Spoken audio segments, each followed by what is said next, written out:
Hello, good evening to all of you. आप सभी का स्वागत है श्री यथार्थ आईएएस में। मैं हूं देवी सिंह। जीआईसी लेक्चरार की अर्थात प्रवक्ता की ये हमारी दूसरी क्लास है। हम हिस्ट्री पढ़ रहे हैं as a subject of optional. कल की क्लास में हम मानव के उद्भव, जैसे कि आपका यूनिट फर्स्ट है, उसी के अकॉर्डिंगली हम आगे चल रहे थे। तो कल की क्लास में हम मानव के उद्भव और जो प्री हिस्ट्री, प्रोटो हिस्ट्री और हिस्ट्री का आपको जो है डेफिनेशन बताया था।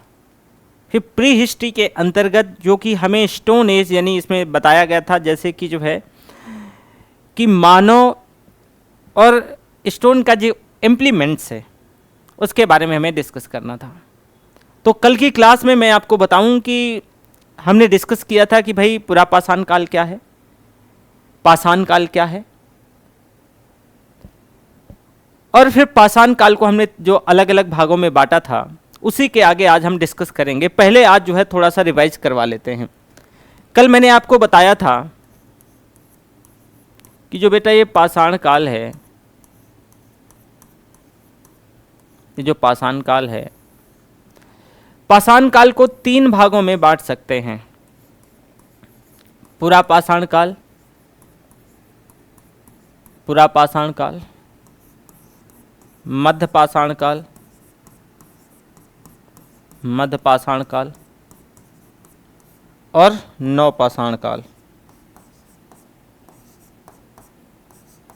नवपाषाण काल जो ये पुरापाषाण काल है, इसको अगेन हम तीन भागों में बांट सकते हैं या बांटेंगे। निम्न पुरापाषाण काल, निम्न पुरापाषाण काल, निम्न पुरापाषाण काल, मध्य पुरापाषाण काल, मध्य पुरापाषाण काल, पाषाण काल और उच्च पुरापाषाण काल, उच्च पुरापाषाण काल, उच्च पुरापाषाण काल, याद होगा। इसके बाद हम जो है निम्न पुरापाषाण काल को हम सल्क संस्कृति, मध्य पुरापाषाण काल को फलक संस्कृति और जो आपका उच्च पुरापाषाण काल है उसको सल्क फलक संस्कृति कहते थे। यानी इसको हम, इसको कलर चेंज कर लेते हैं ना, इसको सल्क संस्कृति, इसको फलक संस्कृति, फलक संस्कृति और इसको सल्क फलक संस्कृति, इसको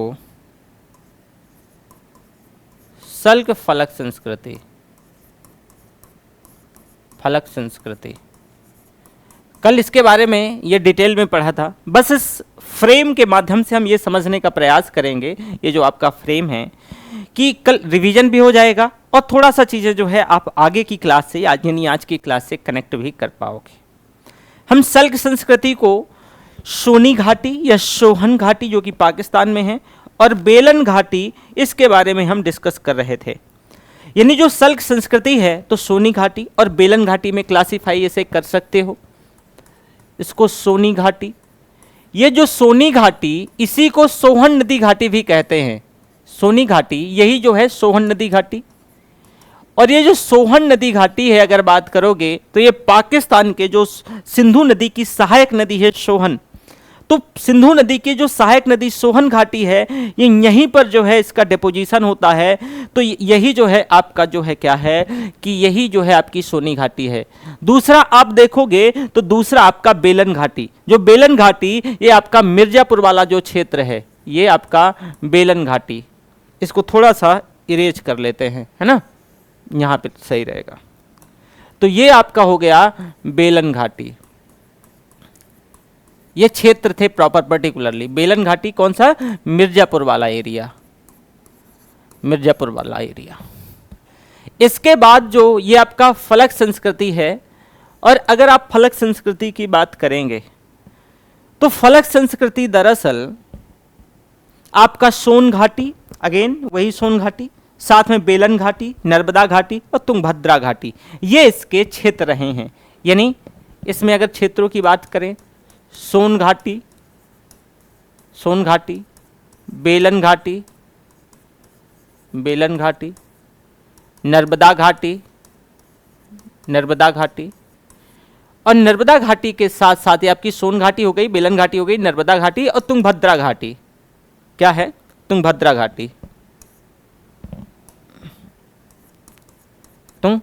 घाटी, ये इसका क्षेत्र रहा है। वहीं अगर सल्क फलक संस्कृति की बात करेंगे हम, तो सल्क फलक संस्कृति में बेलन घाटी, छोटा नागपुर पठार, मध्य भारत, गुजरात, महाराष्ट्र, कर्नाटका, आंध्र प्रदेश, ये सभी आपको किस में आएंगे? ये आपको जो उच्च पुरापाषाण काल के अंतर्गत जो सल्क फलक संस्कृति है, इसमें क्या आएगा? बेलन घाटी, छोटा नागपुर आपका इसके अंतर्गत आ जाएगा। बेलन घाटी, छोटा नागपुर,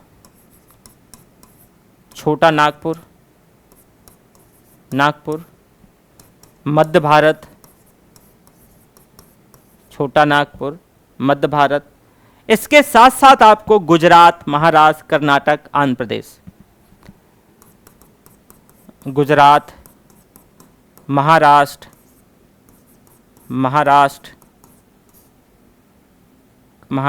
कर्नाटक, आंध्र प्रदेश, कर्नाटक ऐसे लिख लो, कर्नाटक और आंध्र प्रदेश।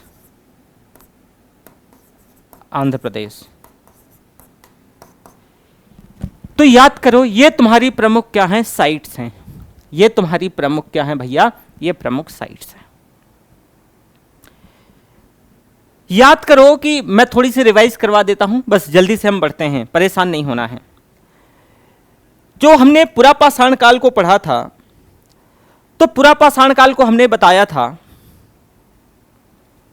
कि भारतीय पुरापाषाण युग को हम जो है 3 भागों में बांटते हैं। एक निम्न पुरापाषाण काल, मध्य पुरापाषाण काल और उच्च पुरापाषाण काल। जो पहली अवस्था है आपकी 5 लाख से 50,000 ईसा पूर्व के बीच का टाइम माना जाता है। जो दूसरी अवस्था यानी आप कह सकते हो कि आपका मध्य पुरापाषाण काल, जो कि 50,000 से 40,000 ईसा पूर्व के बीच का टाइम माना जाता है।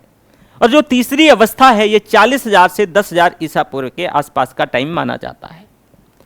अगर हम निम्न पुरापाषाण काल की बात करें, तो इस काल में जो मानव है मूलतः क्वार्टजाइट पत्थर का उपयोग करता था। इस समय जो निम्न पुरापाषाण काल में इस समय मानव जो है मुख्यतः जो क्वार्टजाइट पत्थर होता था उसका प्रयोग करता था। और इस काल के उपकरणों को हम अगेन 2 भागों में विभाजित किया था, याद होगा कल की क्लास में। इस भाग में हमने क्या क्या किया था कि एक था चॉपर चॉपिंग पेबल संस्कृति। चॉपर चॉपिंग पेबल संस्कृति में इस संस्कृति से संबंधित जो उपकरण थे वो वेरी फर्स्ट टाइम आपके जो है पंजाब की जो सोहन नदी घाटी है वहां से मिलते हैं।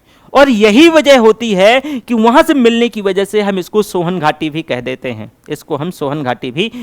हैं, वहीं दूसरी तरफ बेटा जो हेंडेक्स संस्कृति होती है, ये हेंडेक्स संस्कृति जो है इसके जो उपकरण हैं वेरी फर्स्ट टाइम भारत में, जो आज का आपका जो चेन्नई है, पहले इसको मद्रास कहते थे, तो ये जो उसी के समीप जो है कुछ साइट थे, एक बदमबुरई था, अतिरापक्कम था। तो इसको जो है हम बदमबुरई अतिरापक्कम से ये प्राप्त होने के चलते, और इसी को यही वजह है कि हम इसको मद्रास संस्कृति कह देते हैं। तो निम्न पुरापाषाण 2 संस्कृति, एक जो है पेबुल संस्कृति या इसी को सोहन संस्कृति या इसी को चॉपर चॉपिंग संस्कृति, जो भी तुम्हें ठीक लगे वो कह देना। और साथ में दूसरा क्या होता है, हैंडेक्स संस्कृति या मद्रास संस्कृति। बस इतना याद रखना, यहां से ज्यादा जो है ना पीजीटी में जो है प्रवक्ता के अंतर्गत क्वेश्चन नहीं पूछे जाएंगे। एक बात और मैं यहां पर आपसे कहने वाला हूं कि देखो यही टाइम वेरी फर्स्ट टाइम जो है देखने को चीज मिलता है कि जो आग का प्रयोग जो है, आग का प्रयोग करने का जो प्रमाण है, इसी काल में चीन को जो है चाओजू कोजियन गुफा से प्राप्त हुआ। लेकिन उस समय आग का प्रयोग नियमित नहीं होता था। और वेरी फर्स्ट टाइम रॉबर्ट बुशफ्रूट, जो कि रॉबर्ट बुशफ्रूट एक वैज्ञानिक और भूतत्ववेत्ता है, मैंने ये बताया कि यहां से क्वेश्चन पूछा जा चुका है, क्वेश्चन पूछा जा भी सकता है। इन्होंने 1863 में मद्रास के पास एक पल्वरम है, तो वहां से जो है ये वेरी फर्स्ट टाइम हैंडेक्स यानी हाथ की कुल्हाड़ी प्राप्त करते हैं। साथ ही साथ आधुनिक जो पाषाण युग के जो स्थल में अगर आप देखोगे तो पंजाब में जो स्थित पंजाब की जो सोहन घाटी है तो वो भी पाए जाते हैं। इसके साथ साथ अगर अब आप बात करोगे तो यहां पर मैं आपको कुछ चीजें दिखाऊंगा। वहीं आरंभिक पुरापाषाण कालीन और जो है औजार उत्तर प्रदेश के मिर्जापुर के बेलन नदी घाटी में भी मिले हैं। ध्यान रखना, वापस से मैंने क्या बोला कि इसी वजह से मैंने ये जो बेलन नदी घाटी जो कि आपके मिर्जापुर क्षेत्र में पड़ता है, तो सोहन और बेलन ये दोनों अलग अलग हैं। ये इस समय यानी निम्न पुरापाषाण काल के औजार ही जो है आपके मिर्जापुर के बेलन नदी घाटी में पाए गए। मध्य प्रदेश के जो भोपाल के पास जो भीमबेटका की गुफाएं हैं तो वहां जो है शैलाश्रय जो चट्टानों से बनी जो आश्रय थे तो वहां पर औजार मिले जो कि लगभग माने जाते हैं कि ये करीब 1 लाख ईसा पूर्व के आसपास के हैं। कितने?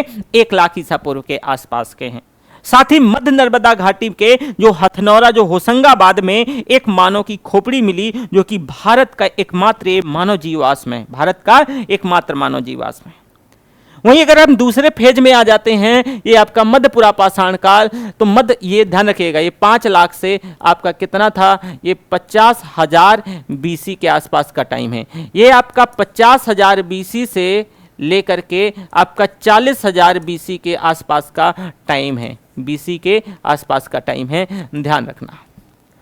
तो यहां पर अगर आप देखोगे तो यहां पर मध्य पुरापाषाण काल में क्वार्टजाइट पत्थरों के स्थान पर जेस्पर, चर्ट और फ्लिंट जैसे पत्थरों का प्रयोग किया जाने लगा है। अब फलक उपकरण की प्रधानता के कारण इसको यहां पर जो उपकरण मिलते हैं वो फलक बहुत ज्यादा मिलते हैं, तो इसकी प्रधानता के कारण इसको हम फलक संस्कृति भी कह देते हैं। इसको क्या कहते हैं? फलक संस्कृति भी कहते हैं। अब फलक एक प्रकार का दरअसल ये औजार ही था और इसे पत्थर से तोड़ करके बनाया जाता था। जो पत्थर होता था तो उससे तोड़ करके इसको फलक बनाया जाता था। दोनों तरफ जो है फलक निकाल के और धारें जो है धार दी जाती थी। मध्य पुरापाषाण युग में पत्थर के फलकों से जो बनी वस्तुओं का जो उपयोग होता था और इस युग के जो मुख्य औजार के तौर पे अगर देखोगे तो यहां पर जो है फलकों में डाइवर्सिटी देखने को मिलती है। फलकों में जो है विभिन्न प्रकार के फलक देखने को मिलते हैं, जैसे कि बेधनी है, छेदनी है और उसके साथ साथ खुरचनी है। दूसरा इंपॉर्टेंट बात कि इसी समय यानी मध्य पुरापाषाण काल में, इस काल में कुत्ते को पालतू बनाया गया और श्रृंगार साधनों का जो है प्रयोग होने लगा था धीरे धीरे। इस समय का मानव जो है जो श्रृंगार साधनों के बारे में थोड़ा बहुत जानने लगा था। फिर आ जाएंगे हम उच्च पुरापाषाण काल में और इसका जो टाइम पीरियड आपका उच्च पुरापाषाण काल का माना जाता है, ये आपका टाइम पीरियड है आपका 40,000 बीसी से लेकर के 10,000 बीसी के आसपास का टाइम माना जाता है।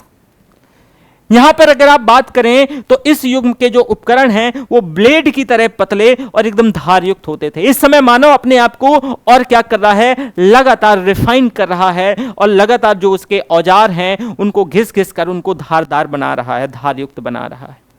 उच्च पुरापाषाण अवस्था के विश्वव्यापी संदर्भ में 2 विशेषताएं देखने को मिलती हैं। एक चकमक उद्योग की स्थापना है, दूसरा आधुनिक मानव जो कि होमो सैपियंस का उदय है। आप देखोगे कि कल की भी क्लास में मैंने आपको यहां पर बताया था, तो यहां पर जो होमो सैपियंस का उदय आपको देखने को मिलेगा। ठीक है, तो ये तो आपका क्या हो गया कि पुरापाषाण काल, पुरापाषाण काल के तीनों फेज आपने देख लिए। एक सबसे महत्वपूर्ण बात जो कि मैं आपको यहां पर बताने वाला हूं वो ये है कि इसे आप जो है ये मैं मान के चलता हूं कि सेव कर लिए होंगे। अब यहां पर जरा देखें कि ये आपकी ये पुरापाषाण कालीन कुछ स्थल हैं। जब पुरापाषाण कालीन स्थल में आओगे तो देखो सबसे पहले हम आते हैं कि जो है ये लोहदा नाला, ये कहां पर है, ये आपका जो उत्तर प्रदेश का ये जो मिर्जापुर वाला क्षेत्र है। ये जो साइट है, ये साइट के भी बारे में देख लो कि ये साइट जो पुरापाषाण कालीन स्थल हैं। इसमें पुरापाषाण कालीन के साथ साथ सारी साइट मिलेंगी, निम्न पुरापाषाण, उच्च पुरापाषाण और मध्य पुरापाषाण काल की। यानी आरंभिक जो पुरापाषाण काल है, मध्य पुरापाषाण काल है और साथ में आपका जो उच्च पुरापाषाण काल है। ठीक है, तो इसमें से ये आप देख पा रहे हैं ये जो उत्तर लोहदा नाला, ये उत्तर प्रदेश के मिर्जापुर की जो बेलन घाटी से यहां से पशुओं के क्या हैं अवशेष मिले हैं। ये आपकी सोन घाटी, जो सोन घाटी है, सोन नदी इधर, और ये सिंधु की इधर जो सहायक नदी है ये सोहन घाटी, यहां पर ये सोहन घाटी, ये आपका पंजाब प्रांत में पड़ता है और ये सिंधु की क्या है, ये सहायक नदी ही है। साथ में अगर आप देखेंगे कि इसके अंतर्गत जो इंपॉर्टेंट साइट हैं वो आपका लोहड़ी, एक लोहड़ी है, दूसरा डीडवाना है, ये बुद्ध पुष्कर है। और ये भी आप जो है कि ये किस किस क्षेत्र में पड़ते हैं, ठीक है। ये आप देखो कि ये भीमबेटका है मध्य प्रदेश में, ये आपका ये आदमगढ़ है और ये आपका हथनौरा है। ये आपकी जो नर्मदा घाटी है, ये जो है नर्मदा और ताप्ती घाटी है। दूसरी तरफ महाराष्ट्र में जाओगे तो ये आपका निवासा है, साइट है, ये आपका जो चिरकी है। इसकी जो इंपॉर्टेंट साइट ऑलरेडी मैंने कल की क्लास में डिस्कस कर लिया था, आज डिस्कस नहीं करूंगा, उसके आगे हम बढ़ेंगे। लेकिन यहां पर इसमें आप देखिए कि ये आपका निवासा है, ये आपका चिरकी है, ये आपका जो है हुंसगी है और नागार्जुनी कोंडा है, ये कुमोल है। साथ में आप देखोगे कि लिखा भी है कि महाराष्ट्र में निवासा के निकट जो चिरकी से और जो है ना क्या है हस्त कुल्हाड़ी और खुरचनी और बेधक पाया गया। कौन क्या क्या, हस्त कुल्हाड़ी, हैंडेक्स, हस्त, एक मिनट इसको थोड़ा सा, हस्त कुल्हाड़ी,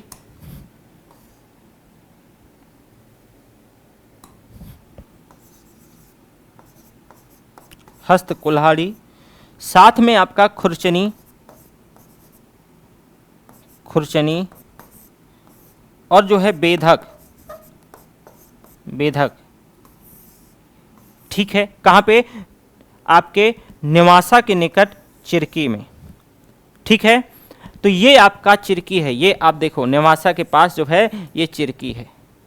वहीं जो है 1863 में वेरी फर्स्ट टाइम रॉबर्ट बुशफ्रूट ने मद्रास के निकट जो है हैंडेक्स पहली बार प्राप्त करता है। कहाँ पे, पल्लवरम में। पल्लवरम कहाँ पर है, ये आपका पल्लवरम है, ये आपका पल्लवरम है। तो ये आपका अतिरापक्कम है जो हैंडेक्स कल्चर के लिए ये तीनों साइट बहुत महत्वपूर्ण हैं, अतिरापक्कम, गुडियाम और पल्लवरम। तो भारत में जो पुरापाषाण युगीन जो अगर सभ्यता की बात करें तो ये इसका जो कल भी मैंने बताया था कि इसका जो है ना उदय जो है विकास है वो प्लाइस्टोसीन काल या हिम एज में हुआ था और इस काल में पृथ्वी की सतह लगभग बर्फ से ढकी रहती थी, लगभग बर्फ से ढकी रहती थी। यहीं आप दूसरी तरफ देखो कि जैसे कि मैंने आपको यहाँ पर क्या बताया था, याद करो कि तुंगभद्रा घाटी, ये जो है यहाँ पर कौन से यानी उच्च पुरापाषाण काल के यहाँ पर क्या होगी, यहाँ पर साइट होंगी, ठीक है। आपको रेनीकुंटा, जो रेनीगुंटा है, देखो कल हालांकि हमने इसके बारे में आपसे डिटेल में डिस्कस किया था, मैं ये मान के चलता हूँ कि यहाँ डिस्कस करने की क्या है नीड नहीं होगी, लेकिन जरा ध्यान से समझने का प्रयास करो। देखो अगर हम उच्च पुरापाषाण काल की साइट की बात करें तो उच्च पुरापाषाण काल में तुम्हारी सोहन घाटी हो गई, ठीक है। सोन घाटी और ये जो है उपकरण, जो एक सोहन घाटी और एक सोन घाटी, ये जो तुम देखोगे ये जो सोन घाटी मध्य प्रदेश में इधर ये आपका मध्य प्रदेश में पड़ेगा। तो यहां पे जो है ये मध्य प्रदेश में, वहीं झारखंड में देखो ये सिंहभूम है। ये जो है ना इसका कलर हम थोड़ा सा क्या कर लेते हैं, जब अगर बता ही रहे हैं तो डिटेल में चीजें समझ आ जानी चाहिए। देखो पहले अगर हम उच्च पुरापाषाण काल की साइट देखें, थोड़ा सा क्लेरिफाई हो जाएगा और डिटेल में चीजें तो और आसान रहेगा। तो आपको सोन घाटी मध्य प्रदेश में, सिंहभूम झारखंड में, तो हम पीले से यानी उच्च पुरापाषाण काल को हम यहां पे लिख देते हैं। जो उच्च पुरापाषाण काल है, उच्च पुरापाषाण काल को हम पीले से डिकोड करते हैं उसकी साइट को। आपका ये सोन घाटी हो गया, मध्य प्रदेश में है सोन घाटी, ध्यान रखना ये सोहन घाटी नहीं, ये सोन घाटी है। सोहन घाटी हम आके इधर जब ये सोहन घाटी के बारे में डिस्कस करेंगे, सोन घाटी ये आपका झारखंड में, सिंहभूम जो है ये आपके झारखंड में पड़ता है। इसको हम पीले कलर से क्या करते हैं, शेडेड करते हैं, थोड़ा सा इसको और मोटा कर लेते हैं तो और आसान रहेगा। आपकी ये सोन नदी घाटी हो गई, ध्यान रखना। दूसरा है ये सिंहभूम आपका क्या हो गया, झारखंड। इसके साथ साथ आपका जो है जोगदहा, भीमबेटका, बबुरी, रामपुर, बघोर, ये सभी आपको रामपुर में पढ़ेंगे, मध्य प्रदेश में पढ़ेंगे, ठीक है। तो ये अब ये जैसे यहाँ पर इसमें से तो ये भीमबेटका के बारे में अभी थोड़ा मैं आपको और बताऊंगा कि ये भीमबेटका कि ये जो है उसके साथ साथ जो है आपको सिर्फ उच्च पुरापाषाण नहीं बल्कि इससे पहले भी ये कई जगह इसके जो है ना यहाँ पर चित्र कई टाइम पीरियड के पाए जाते हैं। तो मध्य प्रदेश में इसकी कौन कौन सी, बाघोर, रामपुर, बबुरी, भीमबेटका, जोगदहा। पटने, भदणे, इनाम गांव महाराष्ट्र में पड़ेंगे। तो ये महाराष्ट्र में पटने, भदणे और इनाम गांव यहाँ पर हालांकि नहीं है, तो ध्यान रखना जो ये वाला महाराष्ट्र का जो एरिया है ये वाला यहाँ पर आपको पड़ेंगे। साथ में रेनीगुंटा, बेमुला, कुरनूल की गुफाएं। तो यहाँ पर आप देखो कि जो रेनीगुंटा अभी हमने देखा था कि रेनीगुंटा इसमें था, है ना, ये देखो रेनीगुंटा, कुमोल, ये आपकी आंध्र प्रदेश में पड़ेंगी। ध्यान रखना, कुरनूल की गुफाएं हो गई, रेनीगुंटा हो गया, बेमुला हो गया, ठीक है। इसमें सोरापुर दोआब और बूढ़ा पुष्कर। जो सोरापुर दोआब है ये आपका कर्नाटका में पड़ता है, और जो बूढ़ा पुष्कर है ना बेटा, ये जो बूढ़ा पुष्कर है ये आपका राजस्थान में पड़ता है। बूढ़ा पुष्कर जहां कहां पड़ता है, ये बूढ़ा पुष्कर राजस्थान में पड़ता है। उच्च पुरापाषाण कालीन स्थान जो है, अगर आप ध्यान रखना कि आंध्र प्रदेश में जो है सर्वप्रथम जो चूल्हे का प्रमाण मिलता है वो कहां पर मिलता है, बिलासुरगाम में मिलता है। ये आंध्र प्रदेश की साइट है बिलासुरगाम। तो तुमने इसकी ये वाली साइट भी देख ली। इसके साथ साथ आप देखो कि एक और चीज मैं आपको बताने वाला हूं। जो मध्य पुरापाषाण काल की साइट है तो इसमें गोदावरी, नर्मदा, सोन, बेलन आदि नदियां और उनकी सहायक नदियों के जो स्तर जमाव से पशुओं के यहां पर बहुत सारे जीवाश्म प्राप्त हुए हैं। और यहां पर जो जीवाश्म है वो हाथी, मवेशी, गौर, बास, बेसुसल, घोड़े, इरेक्सस, दरियाई, इन सभी की चीजें मिली हैं। ये फलक संस्कृति का जो है, ये इसको फलक संस्कृति भी हम कह रहे थे क्योंकि फलकों की अधिकता मिलती है।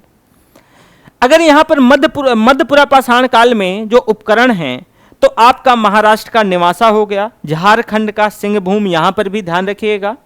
उत्तर प्रदेश का चकिया, ये बहुत इंपॉर्टेंट हो जाता है। ये जो है चकिया आपका बनारस में पड़ता है, यहाँ पर मेंशन नहीं है, यहाँ पर आप ऐसे यहाँ पर ध्यान रखना है, चकिया यहाँ पर है, ठीक है। तो सिंहभूम जो यानी आप ये कह सकते हो कि जो पाषाण यानी मध्य पुरापाषाण काल की भी साइट है जो आपकी सिंह भूमि है। और सिंह भूमि के साथ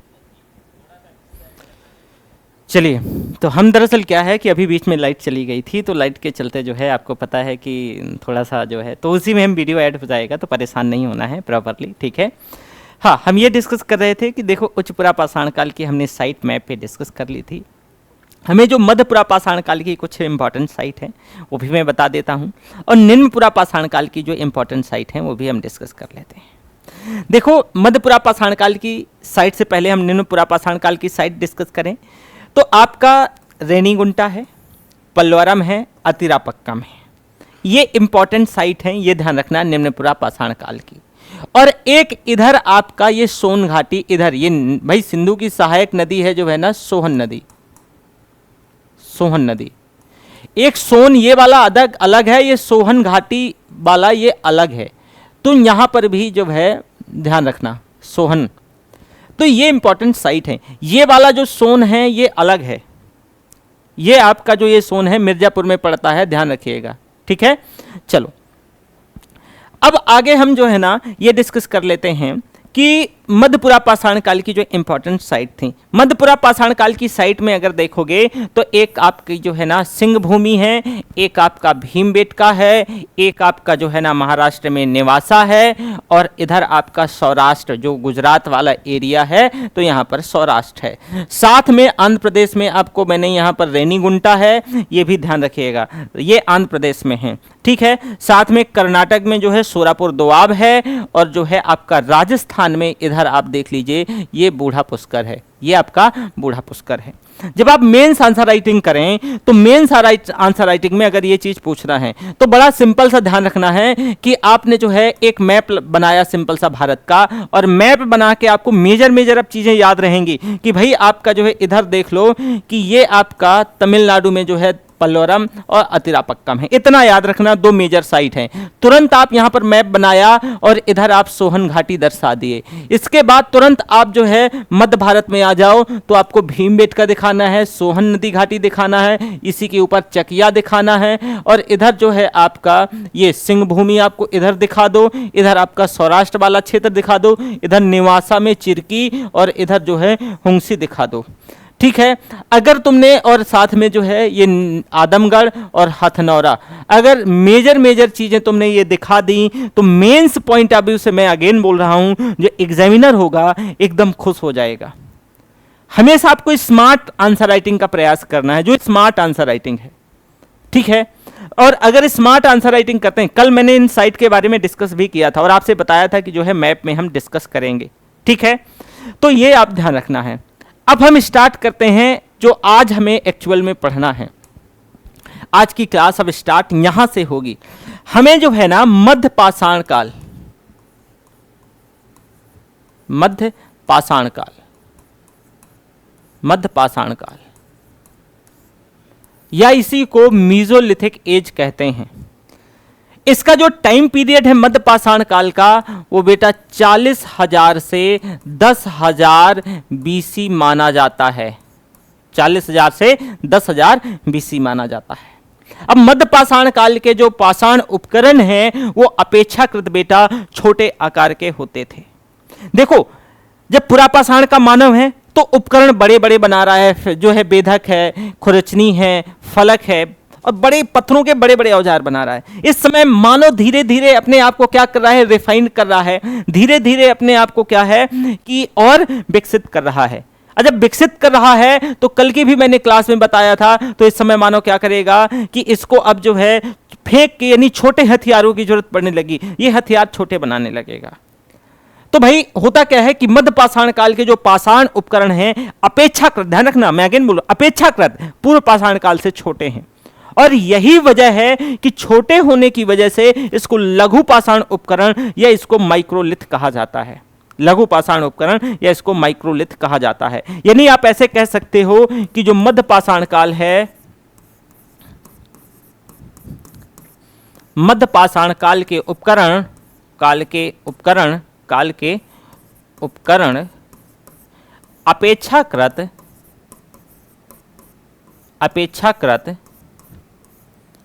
अपेक्षाकृत छोटे थे। इसीलिए इसे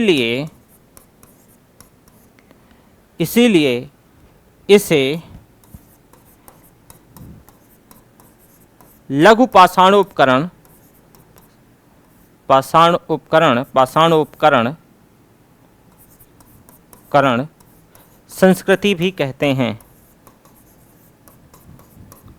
संस्कृति भी कहते हैं। इसे लघु पाषाण उपकरण भी, यानी लघु पाषाण उपकरण संस्कृति भी कहते हैं, या इसी को माइक्रोलिथ कहा जाता है। तो ये भी तो या तो जो है माइक्रोलिथ, माइक्रो का मतलब होता है सूक्ष्म, जो है सूक्ष्म, और लिथ का मतलब पत्थर, ऐसे लिखो। माइक्रो का मतलब जो है सूक्ष्म, ठीक है, और लिथ का मतलब पत्थर। तो ध्यान रखना। तो ये जो है ना सूक्ष्म उपकरण, यहां जो है ना छोटे छोटे उपकरण अपेक्षाकृत जो है पूर्व पाषाण काल की अपेक्षा यहां पे उपकरण छोटे हैं। अब सर्वप्रथम मध्य प्रदेश में जो रीवा है, रीवा आपका आप देखोगे कि इलाहाबाद से जुड़ा हुआ है। तो मध्य प्रदेश के, और ये मध्य प्रदेश में सतना डिस्ट्रिक्ट से भी ये जुड़ा हुआ है। तो मध्य प्रदेश में जो रीवा है, तो रीवा के पास विंध्य क्षेत्र के मुरैना पहाड़ से, रीवा के पास एक पहाड़ है यानी जो है ना ये विंध्य क्षेत्र में पड़ता है, जिसको मुरैना पहाड़ कहते हैं। इसमें मुरैना पहाड़ से एसीएल कार्लाइल, कौन? ACL Carlyle. एसीएल कार्लाइल ने 19वीं सदी के अंतिम चरण में लघु पाषाण उपकरण खोज निकाले, और सोहांगी घाटी भी यहां पर जो है, सोहांगी घाटी की भी खोज हो गई। सोहांगी घाटी ध्यान रखना। तो यहां पर कौन? एसीएल, कौन? एसीएल कार्लाइल ने कब? 19वीं सदी में। कहां पर? मुरैना पहाड़ पर। क्या किया कि इस टाइम पीरियड के पाषाण उपकरण खोज निकाले। लकड़ी की डोंगी के सर्वप्रथम निर्माण का जो श्रेय है वो वेरी फर्स्ट टाइम मध्य पाषाण काल के लोगों को ही दिया जाता है। तो लकड़ी की डोंगी है, कैनोइज बोलते हैं इसको। तो सर्वप्रथम जो है इसी टाइम के लोग, यानी मध्य पाषाण काल के लोग ही क्या किया कि इन्हीं ने सबसे पहले निर्माण किया। मध्य पाषाण काल के स्थल जो है सराय नहर राय, महदहा, दमदमा और उत्तर प्रदेश का प्रतापगढ़ जिला। यह ध्यान रखिएगा, सराय नहर राय, महदहा, दमदमा, ये आपसे पूछा जा सकता है। इसकी जो प्रमुख साइट हैं, स्थल हैं, ऐसे कर लो।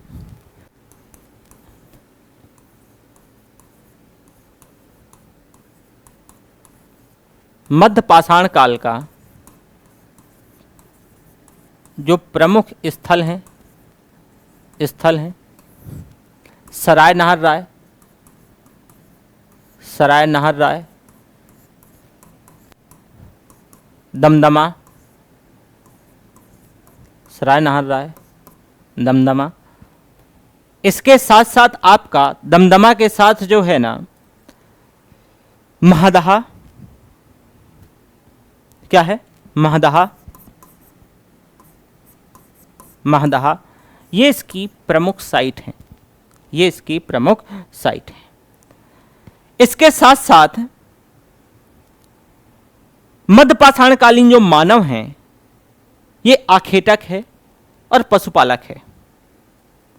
इस समय पशुपालन की शुरुआत हो चुकी है, क्योंकि आदमगढ़ जो कि मध्य प्रदेश में पड़ता है और बागोर जो कि राजस्थान में पड़ता है, इन दोनों साइड से, यानी राजस्थान के बागोर से और मध्य प्रदेश के आदमगढ़ से, याद होगा मैंने अभी आदमगढ़ बताया था, यहां से पशुपालन के प्राचीनतम साक्ष्य मिलते हैं और वो इसी टाइम के हैं। तो ये कह सकते हो कि पाषाणकालीन जो मध्य पाषाणकालीन जो मानव है वो आखेटक भी है और पशुपालक भी है। पशुपालना इसने शुरू कर दिया है। बागोर से बहुत ज्यादा मात्रा में लघु पाषाण उपकरण प्राप्त हुए हैं और मध्य पाषाण काल में सर्वप्रथम कुत्ते को पालतू बनाया गया था। सर्वप्रथम जो कुत्ते को पालतू जो है इसी टाइम मध्य पाषाण काल में बनाया गया था।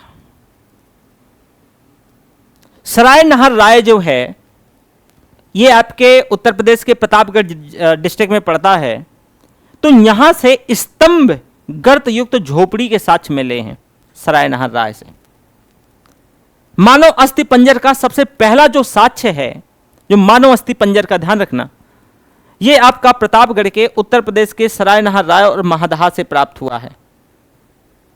यानी जो मानव अस्थि पंजर है इसका जो सबसे पहला साक्ष्य है यह प्रतापगढ़ उत्तर प्रदेश के सराय नहर राय और महदहा से मिला है। विश्व के सबसे प्राचीन वृक्षारोपण यानी जो है पुष्प पराकरण, इसका साक्ष्य राजस्थान का जो सामर झील है वहां से हुआ है। और यहां पर जो है पुष्प जो पराकरण है इसके विश्लेषण के आधार पर सुरदीप सिंह ने यह निष्कर्ष निकाला कि करीब 3000 से 1700 ईसा पूर्व के बीच राजस्थान की जो जलवायु थी वो अधिक आर्द्र थी। ये कौन कह रहे हैं? एक जो है हिस्टोरियन है गुरदीप सिंह। पश्चिम बंगाल का एक साइट है बीरभानपुर, इस समय मध्य पाषाण काल का यह प्रमुख पुरा स्थल है बीरभानपुर। इस समय हड्डी से निर्मित जो है आभूषण मध्य पाषाणिक स्थल जो है महदहा से मिलते हैं, यह भी ध्यान रखना। मतलब कि हड्डी से निर्मित जो आभूषण है वो मध्य पाषाण काल जो स्थल है जो महदहा यहां से प्राप्त होते हैं। विश्व का प्राचीनतम हस्त निर्मित मृदभांड का जो साक्ष्य है वो चौपानी मांडो, उत्तर प्रदेश के जो इलाहाबाद की जो मेजा तहसील है वहीं पर चौपानी मांडो पड़ता है। तो ध्यान रखना, पहली बार मृदभांड का साक्ष्य, जो हस्त निर्मित मृदभांड का साक्ष्य देखने को मिलता है।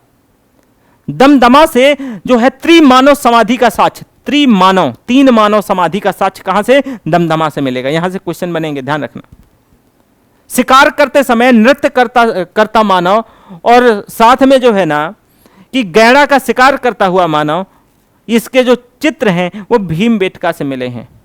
शिकार करते हुए मानव का जो चित्र है, नृत्य करते हुए मानव का जो समूह है, और साथ ही साथ शिकार करते हुए, गैड़ा का शिकार करते हुए जो है इसके जो चित्र हैं ये आपके भीमबेटका से मिले हैं। मध्य पाषाण काल के जो है अगर हम बात करते हैं, जो मध्य पाषाण काल है, तो मध्य पाषाण काल के प्रमुख पुरास्थल लंघनाज जो कि लोटेसर गुजरात है, और साथ में टेरी समूह जो कि आपके तमिलनाडु, जो प्राचीनतम झोपड़ी के साक्ष्य जो है बिहार से प्राप्त होते हैं। साथ ही साथ अगर हम बात करें तो मध्य पाषाण युग की जो बड़ी बस्तियों में एक आपको बागोर जो कि भीलवाड़ जो जिला जो कि राजस्थान में पड़ता है, जो बागोर है, ध्यान रखना। और इसके साथ साथ जो इसमें कुठारी नदी के किनारे है, और बागोर में जो कार्बन डेटिंग में जो है जो अवस्था फर्स्ट या संस्कृति की सबसे प्रारंभिक अवस्था का जो है समय जो करीब 5000 से 2000 ईसा पूर्व के आसपास निश्चित किया गया है। यहां से मध्य पाषाण कालीन उपकरणों के साथ साथ लौह काल के उपकरण भी प्रकाश में सामने आए हैं, और यहां से मानव कंकाल भी मिला हुआ है। यहां से क्या है? मानव कंकाल भी मिला हुआ है। गुजरात प्रांत में लंघनाज, तो लंघनाज जो है साबर नदी के पूरब में है, जो साबर नदी गुजरात से ही होती है, निकलती है, तो इसके पूरब में है। ये महत्वपूर्ण, बहुत महत्वपूर्ण स्थल है। इसका विस्तार से एक चीज का पता चला है कि लंघनाज में 3 सांस्कृतिक अवस्थाएं पाई गईं, और यहां से जो है लघु पाषाण उपकरण के अतिरिक्त साथ ही साथ जो पशुओं की हड्डियां हैं और कब्रिस्तान जो हैं, साथ में कुछ मिट्टी के बर्तन, और यहां पर 14 जो मानव कंकाल भी मिले हैं लंघनाज से। ठीक है, ये गुजरात में पड़ता है। मुरैना पहाड़ कहां पे? मैंने बताया आपका रीवा डिस्ट्रिक्ट, मध्य प्रदेश का रीवा डिस्ट्रिक्ट। बगही खोर लिखैया ये कहां है? ये मिर्जापुर, उत्तर प्रदेश का मिर्जापुर, इलाहाबाद का जो है लगा हुआ डिस्ट्रिक्ट है। मिर्जापुर जिले से प्राप्त जो है लघु पाषाण उपकरण में एक जो है विकास क्रम देखने को मिलता है। उपकरण क्रमशः जो है इसमें लघुत्तर होते गए। लघु पाषाण उपकरणों के अतिरिक्त नर कंकाल भी मिल रहे हैं। लिखैया से ही तो 17 नर कंकाल प्राप्त हुए हैं। लिखैया से कितने? 17 नर कंकाल प्राप्त हुए हैं। और अधिकांश के जो आप सिर देखोगे ये पश्चिम से किस दिशा में है? मतलब पश्चिम से पूरब दिशा में है। सिर आपका पश्चिम दिशा में है, पैर इसके पूरब दिशा में है। साथ ही साथ अगर बात करें जो पुरातत्वविद हैं, तो पुरातत्वविदों ने चौपानी मांडो में एक जो है अनुपुरा पाषाण काल से उत्तरवर्ती मध्य पुरा पाषाण काल या फिर जो है आदि नवपाषाण युग के 3 चरणों को जो है ना खोज निकाला है। तो यह भी ध्यान रखिएगा। भीमबेटका, आदमगढ़, प्रतापगढ़, मिर्जापुर मध्य पाषाण युग की कला और चित्रकला की दृष्टि से ये वाले जो क्षेत्र हैं ये बहुत महत्वपूर्ण हैं। ये बहुत महत्वपूर्ण है। ये मैं मान के चलता हूं कि यहां तक आपको किसी भी प्रकार से कोई डाउट नहीं होगा। एक और इंपॉर्टेंट बात कि देखो, मध्य पाषाण युग को हम आखेटक और पशुपालक कह देते हैं, क्योंकि पशुपालन का शुरुआत यहीं से हो जाता है। ये प्रस्तर युगीन जो संस्कृति है इसमें 9000 ईसा पूर्व में एक मध्यवर्ती अवस्था का आरंभ हुआ। यानी कहा जाता है कि ये जो प्रस्तर युगीन संस्कृति में करीब 9000 ईसा पूर्व के आसपास, हमने टाइम जो है सामान्यतः आपको बताया 10,000 से 4000 ईसा पूर्व के आसपास, लेकिन तुम्हें यहां पर यह मान के चलना है, जो हमने टाइम पीरियड यहां पर जो है देखिए ऑलरेडी लिखा है कि सॉरी मैंने क्या यहाँ पे 9000 यानी आपको जो है 40,000 से 10,000 वो आपका था कितना कि आपका 50,000। अगर आप जो है पुरा पाषाण काल की बात करें तो पुरा पाषाण काल में हमने क्लासीफाई किया था, ठीक है। तो आपको 5 लाख से फिर आप धीरे धीरे जो है 5 लाख से आप 40,000 रख लो या 50,000, जो भी इसमें टाइम का एक थोड़ा सा वो रहेगा, वेरिएशन देखने को मिलेगा। अब जो मध्य पाषाण काल है, इसका ये टाइम पीरियड माना जाता है 40,000 से 10,000 ईसा पूर्व के आसपास। अब यहां पर एक बात होती है कि जो प्रस्तर युगीन संस्कृति में 9000 ईसा पूर्व में 9000 ईसा पूर्व में एक मध्यवर्ती अवस्था का आरंभ शुरू हुआ, और इसी को हम मीजोलिथिक युग या मध्य पाषाण युग कह दिए। यह जो है पुरा पाषाण युग और नव पाषाण युग के बीच का दरअसल जो है संक्रमण का काल है, यह उसके संक्रमण का काल है। भारत में मध्य पाषाण काल के विषय में जो जानकारी है, सर्वप्रथम जो है ना आपके एसीएल कार्लाइल के द्वारा 1867 में विंध्य क्षेत्र में जो लघु पाषाण उपकरण खोजने के बावजूद मिलती है। मध्य पाषाण काल के जो लोग हैं ये शिकार करते थे, और शिकार किसका कर रहे थे? ये जो है ना पशुओं का शिकार कर रहे थे, मछली पकड़ते थे, और जो खाद्य वस्तुएं थी उनका संग्रहण करते थे, और उसी के आधार पर अपना ये जीवन यापन करा करते थे। मध्य पाषाण युग विशिष्ट औजारों में जो सूक्ष्म पाषाण, जो छोटे छोटे पाषाण, जो पत्थर के जो छोटे छोटे औजार हैं, जो इसको प्रमुखतया जो है माइक्रोलिथ कहते हैं, तो ये उपकरण इसके रहे हैं। हम मध्य पाषाण काल के अंतर्गत कुछ आपको साइट में दिखाने का प्रयास करूंगा। जरा यहां पर आप देखिए जो कुछ इंपॉर्टेंट साइट हैं।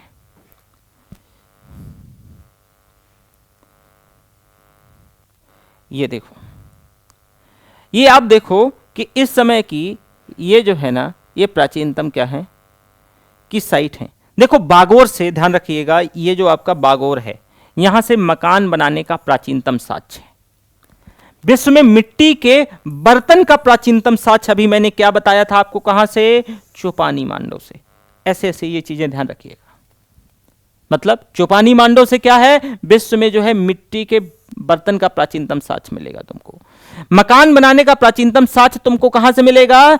बागोर से मिलेगा, बागोर से मिलेगा। साथ ही साथ अगर आप देखोगे तो ये बगही खोर है, यहां से आपको मध्य पाषाणिक उपकरण और हस्त निर्मित मृदभांड, पालतू जानवर के साक्ष्य भी प्राप्त होंगे। एक तरफ आपको क्या मिल रहा है कि जो है मिट्टी के बर्तन प्राचीन साक्ष्य मिल रहे हैं, बागोर से आपको मकान बनाने का प्राचीनतम साक्ष्य है, और इधर बगही खोर से आपको मध्य पाषाणिक उपकरण जो कि हस्त निर्मित मृदभांड और पालतू जानवर के यहां पर साक्ष्य तुमको मिलते हैं। साथ ही साथ अगर बात करें टेरी से, बालू के टीलों को जो है स्थानीय भाषा में टेरी कहा जाता था, और सर्वप्रथम भारत में मानव अस्थिपंजर पाषाण काल जो है ना प्राप्त होने लगते हैं। पाषाण काल से जो है, यानी जो है आप ये कह सकते हो इसी टाइम पीरियड से, मध्य पाषाण काल से अस्थिपंजर जो है प्राप्त होने लगते हैं, जैसे कि मैंने आपको बताया। अब इसमें से अगर हम बात करें तो इसमें से प्रमुख साइट को थोड़ा सा आप जो है देखो, क्योंकि ये साइट बहुत इंपॉर्टेंट हो जाती हैं, और ये आपको मेंस पॉइंट ऑफ व्यू से भी ध्यान रखना पड़ेगा। जैसे कि देखो मध्य पाषाण जो स्थल है, तो मध्य पाषाण स्थल में राजस्थान का जो दक्षिणी राजस्थान में अब कुछ साइट इंपॉर्टेंट है। आपका बागोर हो गया, वहीं दक्षिणी उत्तर प्रदेश, कौन सा? दक्षिणी उत्तर प्रदेश। दक्षिणी उत्तर प्रदेश कौन सा? ये यही वाला आपका एरिया जो है, ये उत्तर प्रदेश का जो है ये वाला जो एरिया है, ये आपका दक्षिणी उत्तर प्रदेश कहलाएगा।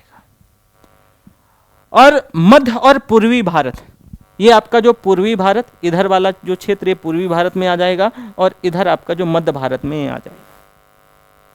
इसके अतिरिक्त कुछ स्थल आपको दक्षिण भारत में जो कृष्णा नदी है तो उसके दक्षिण में पाए जाएंगे। यहां पर अगर आप देखेंगे तो यहां पर जो है ये कृष्णा नदी के दक्षिण में इधर साइड, इसमें से जो है जलाहल्ली, रेनीगुंटा और टेरी, रेनीगुंटा, जलाहल्ली, ये सब आपको कृष्णा नदी के दक्षिण में साइट है। ठीक है। अब मध्य प्रदेश में एक और इंपॉर्टेंट बात ध्यान रखिएगा कि जो मानव का अस्थिपंजर है वो मध्य पाषाण काल से ही प्राप्त होने लगा है। मानव का अस्थिपंजर मध्य पाषाण काल से ही प्राप्त होने लगा है। भीलवाड़ा जिले के कोठारी नदी के तट पर बागोर, जो कि भारत का सबसे बड़ा मध्य पाषाणिक स्थल है, बागोर, ध्यान रखना। मध्य प्रदेश में एक साइट है आदमगढ़, और राजस्थान में एक साइट है बागोर। आप इन दोनों को देखो, ये तुम्हें जो है आपका ये बागोर है, और यहां पर आपको पड़ता है आदमगढ़। यहां पे लिखा हुआ नहीं है, यहां पे था आदमगढ़। यानी आदमगढ़ से और बागोर से पशुपालन के प्राचीनतम साक्ष्य यहीं से मिलते हैं, और इसी आधार पे हम कह सकते हैं कि मध्य पाषाण काल से लोग जो है पशु पालने लगे हैं। और इसका जो टाइम पीरियड है वो बेटा 5000 ईसा पूर्व के आसपास माना जाता है। ये ध्यान रखना, पशुपालन का जो टाइम पीरियड है वो कितना, 5000 ईसा पूर्व के आसपास का माना जाता है। इसके साथ साथ और अगर हमें इसमें डिटेल जानना है, मतलब इससे आप क्या और इससे डीप अब यही है कि फिर आप रिसर्च मैनर पे पहुंच जाओ, फिर आपके पास जो है एक अगर जैसे आपको, हालांकि मैं रिकमेंड नहीं करूंगा और बिल्कुल भी नहीं रिकमेंड करूंगा, तो एक जो है ना ये केसी श्रीवास्तव की एक ऐसी मोटी सी किताब आती है एंशिएंट की, और अगर एक उपिंदर सिंह जो ऑप्शनल वाले बच्चे होते हैं, तो उपिंदर सिंह जो है हमारे पूर्व प्रधानमंत्री रहे मनमोहन सिंह, तो उपिंदर सिंह उनकी बेटी रही हैं उनकी एक बहुत बढ़िया किताब है। तो उसमें कुछ इंपॉर्टेंट चीज़ें दी गई हैं जो कि मैंने यहाँ पर जो है मेंशन भी किया है लेक्चर डिलीवर करते वक्त। हमारा फोकस ज़्यादा से ज़्यादा चीज़ों को आपके पास तक डिलीवर करना रहेगा उद्देश्य हमारा, तो ये भी थोड़ा सा ध्यान रखिएगा, ठीक है। तो ये मैं मान के चलता हूं कि यहां तक आपको किसी प्रकार से कोई डाउट नहीं होना चाहिए। यहां तक आप किसी प्रकार से जो है डाउट, बिल्कुल भी डाउट नहीं होगा, ठीक है। आगे हम चलते हैं नवपाषाण काल में।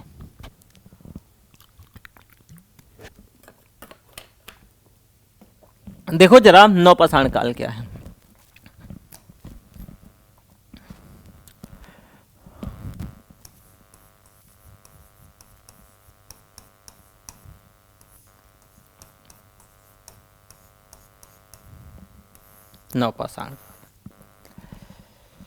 नवपाषाण काल जो है ये भारतीय उपमहाद्वीप में प्राचीनतम नवपाषाणिक जो बस्ती है वो जो आज का पाकिस्तान है, और पाकिस्तान का कौन सा क्षेत्र, बलूचिस्तान वाला, तो बलूचिस्तान प्रांत में स्थित है। और इसकी जो तिथि है वो लगभग 7000 ईसा पूर्व मानी जाती है, और यहां से कृषि का आरंभिक साक्ष्य मिलता है। कृषि का आरंभिक साक्ष्य मिलता है। विंध्य क्षेत्र के नवपाषाणिक स्थलों की जो तिथि स्थल है विंध्य क्षेत्र में, वो 5000 लगभग ईसा पूर्व के आसपास मानी जाती है। और वहीं दक्षिण भारत की जो नवपाषाणिक जो बस्ती है वो करीब जो है 2500 ईसा पूर्व से के आसपास की मानी जाती है, मतलब इससे और पहले की नहीं है। अब जैसे जैसे आओगे ऊपर से, यानी आपका ये आपका प्यारा भारत है, तो आप जो है यहां से जैसे जैसे आप नीचे आओगे इसका टाइम पीरियड में डिक्लाइन होता हुआ दिखेगा।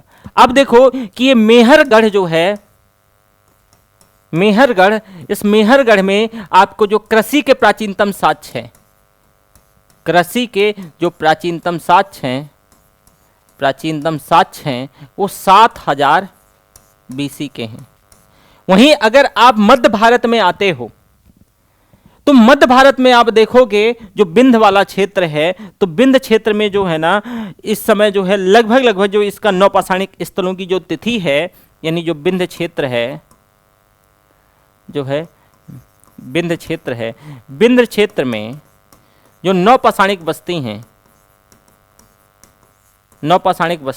इन नवपाषाणिक बस्तियों का जो विंध्य क्षेत्र में जो नवपाषाणिक बस्ती हैं, तो नवपाषाणिक क्षेत्र में विंध्य क्षेत्र में नवपाषाणिक बस्तियों का जो टाइम पीरियड है आपका, ये आपका जो टाइम पीरियड माना जाता है 5000 बीसी के आसपास।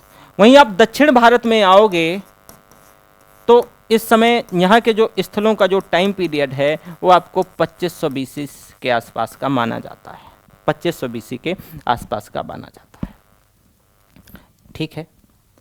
इसके साथ साथ अगर आप देखें कि देखो पूर्वी भारत में जो आपका इधर वाला एरिया है, ये पूर्वी भारत, तो नवपाषाणिक स्थल लगभग 1000 ईसा पूर्व के हैं। यानी आप ऐसे कह लो कि पूर्वी भारत में जो नवपाषाणिक स्थल हैं नौपाषाणिक स्थल हैं, इनका जो तिथि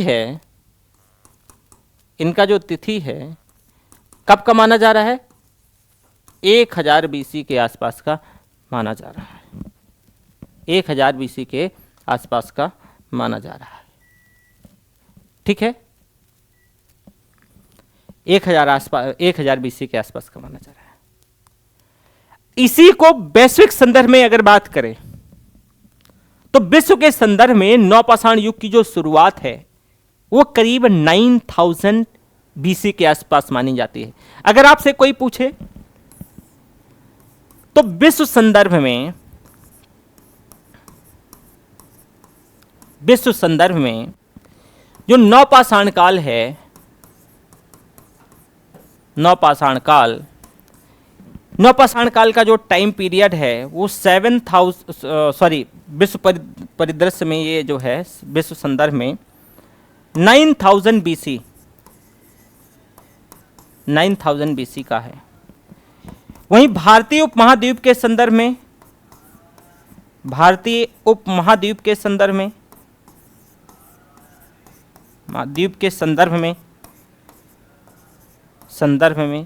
ये 7000 BC के आसपास माना जाता है। 7000 BC के आसपास माना जाता है। नौपाषाण काल में ही अब जो नियोलिथिक के जो लोग हैं, नौपाषाण काल के लोग हैं, अब ये कृषि करने लगे हैं। तो ये क्या करेंगे? खाद्य उत्पादन करेंगे। यानी इसी समय कृषि का जो है कार्य शुरू हो जाएगा, कृषि कार्य प्रारंभ हो जाएगा। साथ ही भोजन हेतु पशुओं की संख्या ये क्या करेंगे? भाई कृषि काम करना है तो ये साथ ही भोजन हेतु पशुओं की संख्या बढ़ाने के उद्देश्य से उनका प्रजनन करवाया जाने लगेगा। कृषि के लिए इनको जो है पशुओं की जरूरत पड़ेगी, तो अब प्रजनन बढ़ जाएगा, प्रजनन करवाया जाने लगेगा। स्थायी बस्तियों का जो है क्या हो जाएगा? अब ये खेती करने लगे हैं, पशु पालने लगे हैं, तो ऑब्वियस है कि अगर खेती करने लगे हैं तो तुम आज यहां खेती कर रहे हो, पॉसिबिलिटी है कल जाके दूसरी जगह नहीं करोगे। और आज अगर तुमने 4-6 गाय भैंस और बकरियां पाल ली तो उनको दूसरी जगह माइग्रेट करने में समस्या होगी, और 4-6 नहीं उस समय खूब पाले जा रहे थे, तो तुम क्या करोगे? अब स्थायी बस्तियां बनाने लगोगे। तो नौपाषाण के काल के लोग जो है स्थायी बस्तियां बनाने लगेंगे। क्या है? स्थायी जो बस्तियां हैं बनाने लगेंगे। क्यों? स्थायी बस्तियों के पीछे वजह है। क्यों स्थायी बस्तियां बनाएंगे? क्योंकि ये उत्पादन, खाद्य उत्पादन, कृषि वगैरह में जुड़ गए हैं, पशु पालने लगे हैं। इसी काल में एक और बात कि नौपाषाण काल के इस परिवर्तन को एक प्रसिद्ध पुरातत्ववेत्ता हैं सर गार्डन चाइल्ड, इन्होंने नौपाषाण काल की क्रांति कहा, नियोलिथिक रेवोल्यूशन कहा। मतलब मेजर चेंजेस देखने को मिलते हैं। जब कोई इतिहास में मेजर चेंजेस है तो उस दशा को क्रांति कह देते हैं। तो सर गार्डन चाइल्ड कहते हैं कि जो गार्डन चाइल्ड हैं वो क्या कहते हैं कि वो नौपाषाण काल की क्रांति। लेकिन नवीन अनुसंधानों के आलोक में यह कहा गया कि आखेट और संचय से जो है खाद्य उत्पादन और पशुपालन के तौर पे जो परिवर्तन जो क्रमिक गति से जो है धीरे धीरे हुआ, वहीं सर जॉन लुबॉक ने क्या किया कि जो है पाषाण उपकरणों के आधार पर सर्वप्रथम 1865 में जो पाषाण काल को जो है पुरा पाषाण काल और नवपाषाण काल में विभाजित किया था। पुरा पाषाण काल और नवपाषाण काल में क्या किया था? विभाजित किया था। तो तुम वापस से सुनो कि जब नवपाषाण काल की क्रांति कौन कह रहा है? सर गार्डन चाइल्ड कह रहे हैं। अब जो नए रिसर्च हैं तो उनमें यह कहा गया कि आखेट और संचय से खाद्य उत्पादन तक, भाई स्टार्टिंग में आखेट और खाद्य संग्राहक भी ही है ना, वहां से लेकर के क्या है कि वहां से लेकर के खाद्य उत्पादन तक और पशुपालन के तौर पे एक परिवर्तन क्रमिक गति से धीरे धीरे ये चीजें देखने को मिलती हैं। अचानक से ऐसा नहीं हुआ। पहले लोग हंटर और गैदरर हैं, पशु पालेंगे, फिर धीरे धीरे स्थायी निवास पे आ जाएंगे। एक और व्यक्ति हैं सर जॉन लुबॉक, इन्होंने पाषाण उपकरणों के आधार पर यानी जो स्टोन टूल्स हैं उनके आधार पर जॉन लुबॉक ने वेरी फर्स्ट टाइम 1865 में पाषाण काल को, पूरा पाषाण काल और नव पाषाण काल में विभाजित किया। आपसे यह भी पूछा जा सकता है कि यहां पर जो है जो सर जॉन लुबॉक हैं तो उनने मध्य पाषाण काल को डिवाइड नहीं किया, उनने पूरा पाषाण काल और नव पाषाण काल में ही विभाजन किया। 1860 में एचपी जो है लेमिसुरिये, इन्हें जो एचपी लेमिसुरिये ने उत्तर प्रदेश के इलाहाबाद जिला में एक नदी है टोंस, तो इसी नदी घाटी में, टोंस नदी घाटी में जो है लिंग सुगुर, ये जो लिंग सुगुर जो है एक स्थल है, यहां पर नवपाषाणिक उपकरण प्राप्त किए। तो किसने? एचपी लेमिसुरिये ने। यह भी ध्यान रखिएगा। साथ में नवपाषाणकालीन स्थल बुर्जहोम, गुफकराल, और यहां पर बुर्जहोम में, गुफकराल में जो गर्तावास, मृदभांड और हड्डियों के औजार प्राप्त हुए। यानी आप देखोगे बुर्जहोम में और गुफकराल में यहां पर आपको गर्तावास मिलेंगे। गर्तावास गड्ढे बना करके जमीन के नीचे लोग रहते थे, गर्त आवास तभी बोला गया। हड्डियों के औजार मिलेंगे, औजारों को और साफ बनाया जाएगा। और इसके साथ साथ यहां मृदभांड मिलेंगे, मिट्टियों के जो है ना बर्तन।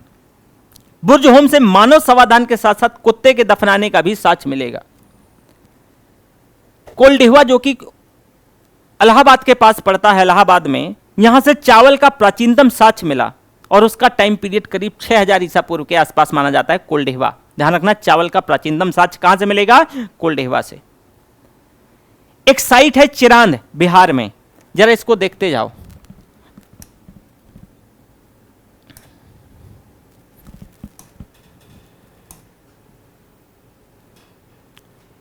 ये आपका, ये देखो नवपाषाणिक ये स्थल है। यहां पर तुमको कोल्डिहवा में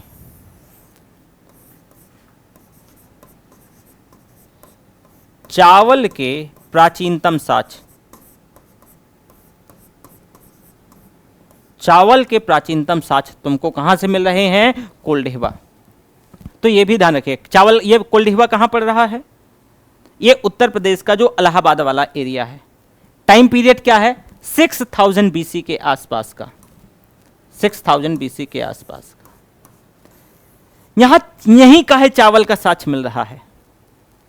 क्या वजह है? जरा देखो कि ये एरिया कौन सा है? दोआब वाला। मतलब चावल में बहुत पानी की जरूरत पड़ती है और ये दोआब वाला एरिया है, तो यहां पर अगर छिटका बुआई कर दी गई होगी तो आसानी से चावल उग गया होगा। ठीक है। एक क्षेत्र पड़ता है चिरांद। चिरांद जो है बिहार में है और इसमें प्रचुर मात्रा में हड्डियों के उपकरण मिले हैं। ये आप देख पा रहे हैं, ये आपका चिरांद है। प्रचुर मात्रा में हड्डियों के उपकरण मिले हैं। यहां से आपको प्रचुर मात्रा में क्या होगा भैया? यहां से आपको हड्डियों के उपकरण मिलेंगे। ठीक है। और मुख्य तौर से हिरण के सींगों के बने होंगे, हिरण के सींगों के। एक बात और, नवपाषाण काल के अगर प्रमुख केंद्रों की बात करें तो बेलन घाटी उत्तर प्रदेश में ही, सोन और बेलन घाटी ध्यान रखना दोनों, रेनीगुंटा आंध्र प्रदेश में, सोन घाटी। अब दरअसल बेलन घाटी और सोन घाटी हैं आसपास, लेकिन जो सोन घाटी आपका मध्य प्रदेश में पड़ेगा, बेलन घाटी उत्तर प्रदेश में पड़ेगा। तो यहां कंफ्यूज मत करना। और सोहन नदी घाटी वो पाकिस्तान में, सोन, सोहन, बेलन ये एक जैसे नाम है, इनका एक जैसा टोन है, तो आप पता चले कि कंफ्यूज कर जाओ। तो बेलन घाटी मध्य प्रदेश, उत्तर प्रदेश, मिर्जापुर वाले क्षेत्र में, सोन घाटी मध्य प्रदेश वाले क्षेत्र में, और आपकी सोहन घाटी पाकिस्तान वाले एरिया में।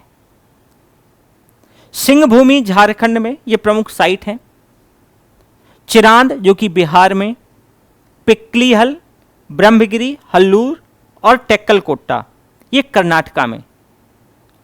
कुचाई ये एक साइट है, बहुत इंपॉर्टेंट है नवपाषाण काल की, उड़ीसा में।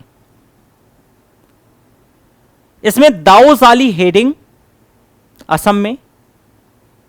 ये कुछ इंपॉर्टेंट साइट हैं। जब आप मेंस का भी आंसर राइटिंग और पीटी में एक क्वेश्चन यहां से बनते हैं, तो अगर तुम देखोगे कि कुछ प्रमुख साइट, ये आपका कुचाई कहां है, ये उड़ीसा में। अब देखो कि इधर सारूतारू, मरकाडोला, दाओजाली, हार्डिंग और ये गुवाहाटी, ये वाला ये भी जो है ना नवपाषाण काल साइट है। इधर अगर आप तुम देखोगे, जरा थोड़ा सा पहले ऊपर चलो, इधर देखो, ये तुम्हारा बुर्जहोम, ठीक है ना, ये तुम्हारा गुफ्फकराल, श्रीनगर। घाली गई, सराय खोला, सराय नहर राय अलग है, सराय खोला अलग है। सराय खोला इस्लामाबाद, किलीगुल मोहम्मद कोटा, और ये वाला कोटा नहीं है हमारा वाला, ध्यान रखना। और ये मेहरगढ़। कृषि के प्राचीनतम साक्ष्य तुम्हें मेहरगढ़ से मिलेंगे। बुर्जहोम से तुम्हें क्या है, गर्तावास मिलेगा, गुफ्फकराल और बुर्जहोम से। इधर हस्तिनापुर और इधर कालीबंगा। कालीबंगा यही कांच की चूड़ियां, ये समय की भी साइट है कालीबंगा। बालाथल भी जो ये साइट है आपकी नवपाषाणिक है, बालाथल। साथ में एक साइट है आपकी नवपाषाणिक निवासा। निवासा कहां पर भी थी, ध्यान रखो, मध्यपाषाण में भी और आपका वो पूरा पाषाण में भी। इधर नागपुर, इधर उतनूर, नागार्जुनी कुंडा, कोडाई कनाल, मास्की, सगाना, संगनकल्लू, चेन्नई, पालादोई, हेम्बर्ग, पय्यमपल्ली, टेरी। अब यहां पर दक्षिण भारत में नवपाषाणिक संस्कृतियों का जो विकास है, ये आप देखोगे इधर, ठीक है। इसका टाइम पीरियड क्या था, लगभग याद करो, 2500 के आसपास। इनका टाइम पीरियड 1000 बीसी के आसपास। इधर इनका विकास एक क्रमिक विकास हो रहा है 7000 बीसी के आसपास। इधर ये वाला जो आपका क्षेत्र है, ये वही 6000 बीसी के आसपास या 5000 बीसी के आसपास। तो इसका विकास अलग एक ही टाइम पे नहीं हो रहा है, एक क्रमिक विकास हो रहा है। इसका एक क्रमिक विकास हो रहा है, ठीक है। तो ये इसकी प्रमुख क्या है, साइट रही है। अब नवपाषाण कालीन उपकरणों में तुमको क्या क्या मिलेगा, कुल्हाड़ी मिलेगी, बसुली मिलेगी, छेनी मिलेगी, खुरपी मिलेगी, कुदाल मिलेगा, हथौड़ा मिलेगा। खेती होती भी तो ये लोग करने लगे हैं ना, तो छेनी, खुरपी, कुल्हाड़ी, कुदाल, हथौड़ा की जरूरत पड़ेगी कि नहीं पड़ेगी, ऑब्वियसली पड़ेगी। तो जब ये खेती करने लगे हैं तो उसी प्रकार के इनके औजार होंगे, उसी प्रकार के इनके क्या होंगे, औजार होंगे। नवपाषाणिक संस्कृति अपनी पूर्वगामी संस्कृतियों की अपेक्षा ज्यादा विकसित है, और यही वजह से गार्डन चाइल्ड को नवपाषाणिक क्रांति कहना पड़ रहा है। अगर कोई चीज मेजर चेंजेस दिखाती है, मेजर चेंजेस का मतलब ही है उसमें बहुत तेजी से बदलाव हो रहा है, तो वह क्रांति की दशा है। तो यही वजह है कि वो इसको नवपाषाणिक क्रांति कह देते हैं, कि अपनी पूर्ववर्ती संस्कृति की अपेक्षा इसमें बदलाव ज्यादा होगा, इस तेजी से होगा, फास्ट होगा। इस काल का जो मानव है न केवल खाद्य पदार्थों का उपभोक्ता है, बल्कि वो उत्पादन भी करता है। उससे पहले देखो उत्पादन नहीं कर रहा है मानव, उस समय हंटर और गैदरर है और उपभोक्ता है। इस समय उत्पादक भी है मानव। पहिया का आविष्कार कर चुका है, आग का आविष्कार इससे पहले हो ही चुका था। तो ये मानो पहिया का आविष्कार कर चुका है, तो अब इसको दुनिया गोल लगने लगी है, और धीरे धीरे क्या है कि ये इसका माइग्रेशन तेजी से होगा। पहिए का आविष्कार हो गया है तो माइग्रेशन तेजी से होगा कि नहीं होगा, ऑब्वियसली होगा। और ये कृषि से पूरी तरीके से परिचित हो गया है, पशुपालन बहुत बढ़ भी गया है। बिंद क्षेत्र जो है आपका, जो बेलन घाटी वाला जो बिंद क्षेत्र, वही मध्य प्रदेश और ये जो है पूरा क्षेत्र में पड़ता है। अब ये जो बेलन घाटी तो उत्तर प्रदेश में है, लेकिन ये बिंद क्षेत्र आपका मध्य प्रदेश और यूपी में ही दोनों में पड़ता है। तो बिंद क्षेत्र के प्रमुख नवपाषाणिक स्थलों की अगर हम बात करें, यहां से क्वेश्चन बनता है कि निम्नलिखित में से विंध्य क्षेत्र के 9 पाषाणिक स्थल, तो कोल्डिहवा सबसे प्राचीनतम साक्ष्य यहां से चावल का मिलता है। महागरा, पंचोह, महागरा और पंचोह ये एकल सांस्कृतिक स्थल हैं। इसका मतलब क्या है कि यहां से केवल 9 पाषाणिक अवशेष प्राप्त हुए हैं, जबकि कोल्डिहवा से विविध सांस्कृतिक अनुक्रम, यहां पर आप देखोगे कोल्डिहवा से कि 9 पाषाण, ताम्र पाषाण और फिर आगे जाकर के लौह युग का भी जो है साक्ष्य मिलेगा। लेकिन पंचोह और महागरा से ये मात्र 9 पाषाणिक स्थल हैं, इस वजह से ये दोनों इंपॉर्टेंट हो जाते हैं। साथ ही साथ अगर हम बात करें कि दोनों स्थलों से, महागरा और कोल्डिहवा दोनों स्थलों से जो है संयुक्त साक्ष्य से ये स्थानबद्ध, इसमें से जीवन और चावल, चावल में जो है अरिंजा सटिवा उगाने और साथ में जो है मवेशी यानी भेड़ बकरी पालने के संकेत देखने को मिलते हैं। इस समय मानव जो है भेड़ बकरी खूब तेजी से पाल ही रहा है। यहां पर हम कुछ थोड़ा डिटेल में डिस्कस करेंगे 9 पाषाणिक बस्तियों को लेकर के।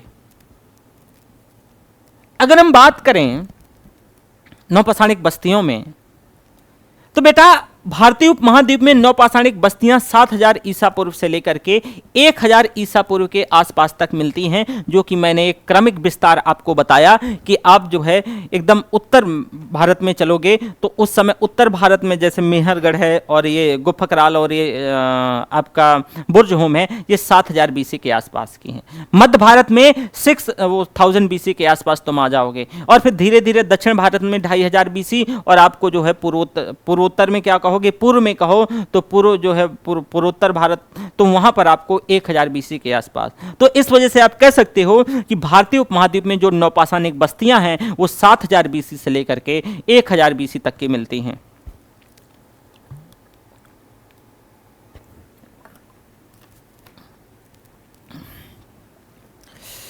वहीं पूर्वी भारत और दक्षिण भारत की बस्तियां एकदम नई हैं। पश्चिमोत्तर भारत में स्थित मेहरगढ़, यह 9 पाषाण कालीन सबसे पुरानी बस्ती है मेहरगढ़। याद होगा तुमको कि ये मेहरगढ़ हमने यहां पे बताया था, पाकिस्तान में पड़ता है। ये 9 पाषाण काल की सबसे पुरानी बस्ती मानी जाती है। इसका टाइम पीरियड वही वैश्विक परिदृश्य में 9000 बीसी और भारतीय परिदृश्य में, भारतीय उपमहाद्वीप परिदृश्य में करीब करीब 7000 बीसी के आसपास माना जाता है। ठीक है, यहां के लोग जो है गेहूं और जौ उपजाते थे। ध्यान रखना, यहां के जो मेहरगढ़ के लोग हैं क्या है, गेहूं और जौ उपजा रहे हैं, साथ में भेड़ बकरी पाल रहे हैं, भेड़ बकरी पालते हैं। ये जो मेहरगढ़ के लोग हैं ये क्या कर रहे हैं, ये आपका गेहूं जौ और भेड़ बकरी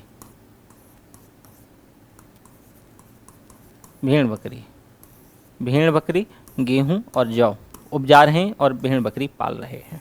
कहां के लोग, मेहरगढ़ के लोग। विंध्य पर्वत के जो उत्तरी क्षेत्रों में पाए जाने वाले जो 9 पाषाणिक स्थल हैं, जैसे कोल्डिहवा है, तो कोल्डिहवा से बेटा 5000 ईसा पूर्व या 6000 ईसा पूर्व, जितना तुम्हें बोलना है, यही टाइम पीरियड है, तो चावल का कृषि का साक्ष्य मिला है।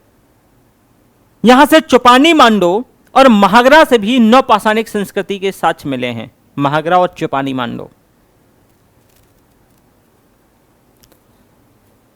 साथ में कश्मीर में 9 पाषाणिक कालीन 2 स्थल हैं, एक बुर्ज होम है और गुफकराल है। वहां लोगों के निवास करने के बहुत सारे साक्ष्य मिले हैं। फिर आप मध्य गंगा घाटी में आ जाओ, मध्य गंगा घाटी में तुमको चिरांद मिलेगा। यहां 9 पाषाणिक कालीन संस्कृति की जो है बस्ती प्राप्त हुए हैं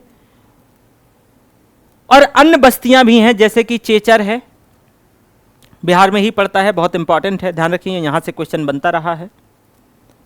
चिरांद है, यह भी बिहार में पड़ता है।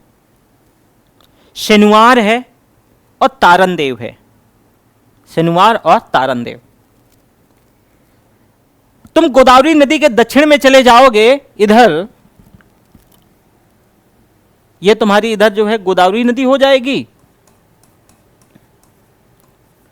तो गोदावरी के अगर जैसे ही तुम दक्षिण में जाओगे तो 2500 ईसा पूर्व के आसपास की ये बस्तियां मिलेंगी। इसमें नागार्जुनी कोंडा है, जैसे तुम ये देख लो कि नागार्जुनी कोंडा है, कोडाई कोडाल है, मास्की, संगाना, संगनकलूप, इसमें पोलादोई, चेन्नई, हेम्बर, खरहीपुर, ब्रह्मगिरी, हल्लूर, पिकली, हरटेक्सल, ये सभी तुम्हें ये प्रमुख हैं।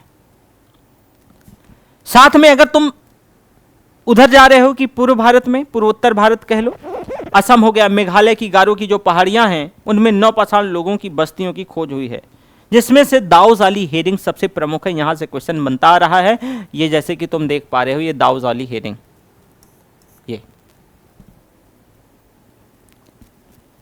इनके अगर नौपाषाण काल के लोगों के अधिवास के बारे में अगर हम बात करें कि इनका अधिवास क्या था, अभी तो तुमने जो है नौपाषाणिक बस्तियों का विवरण दिया कि नौपाषाणिक बस्तियों का जो है विवरण। अब वापस हम चलते हैं।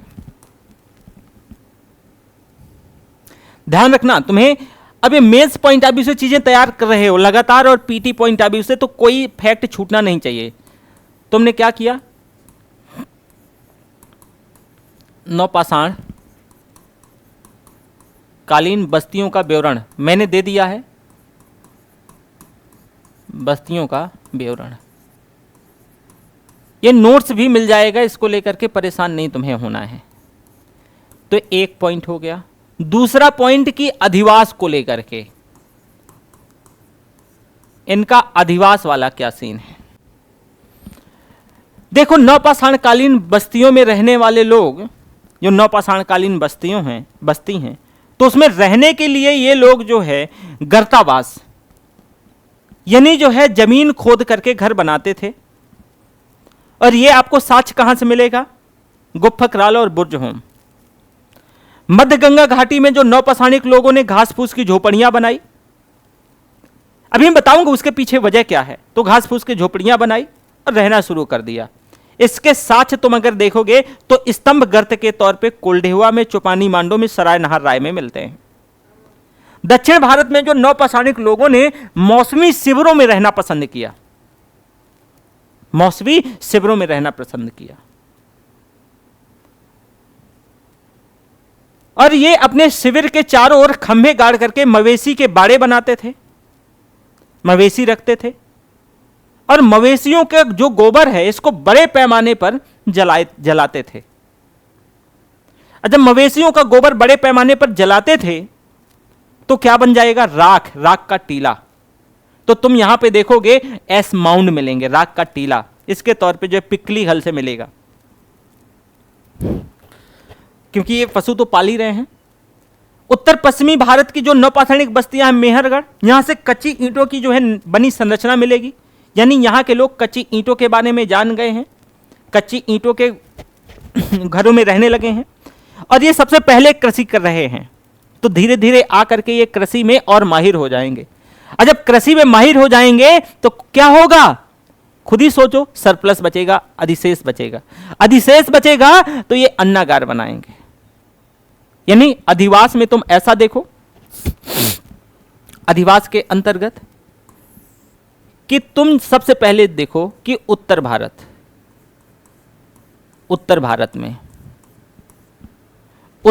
में मुख्यतया बुर्ज होम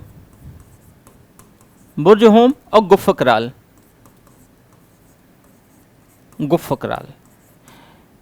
यहां पर लोग क्या रहे हैं, गर्तावास में रह रहे हैं। अधिवास के बारे में हम डिस्कस कर रहे हैं ना, तो गर्तावास में।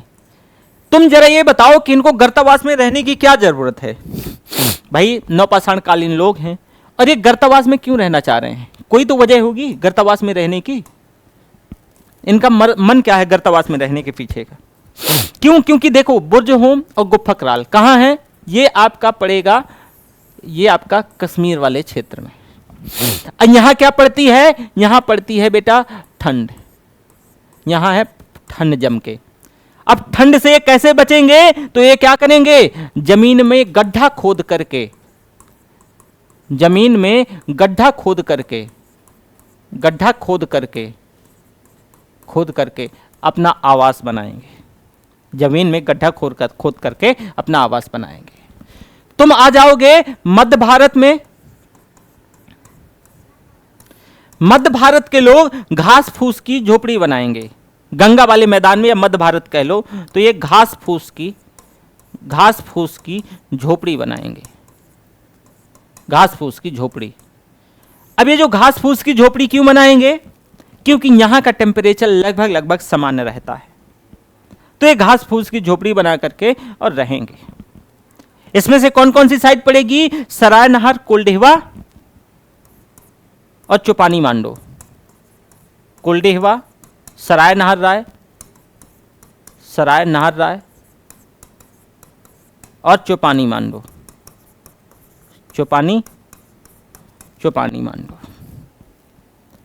दक्षिण भारत में जो नौपाषाणिक बस्तियां हैं,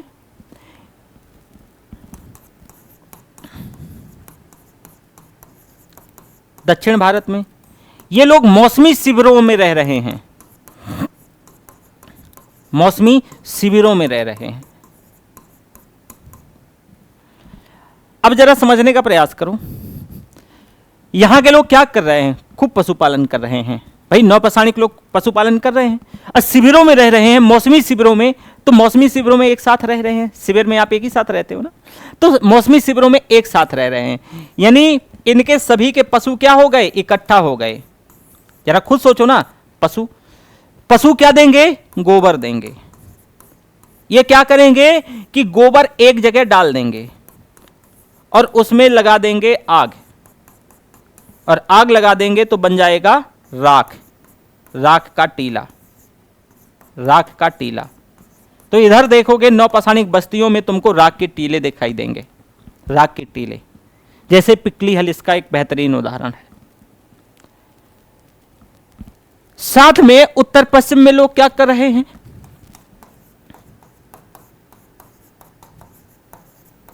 उत्तर पश्चिम में जो लोग हैं, उत्तर पश्चिम में यानी कि आपका क्या हो गया? मेहरगढ़ वाला, मेहरगढ़। ये लोग जो है कच्ची ईंटें बना करके अपना आवास बनाने लगे हैं, कच्ची ईंटें। अब तुम खुद सोचो कि ये कच्ची ईंटों बना करके अपना आवास बना रहे हैं, कच्ची ईंटों का प्रयोग करते हुए।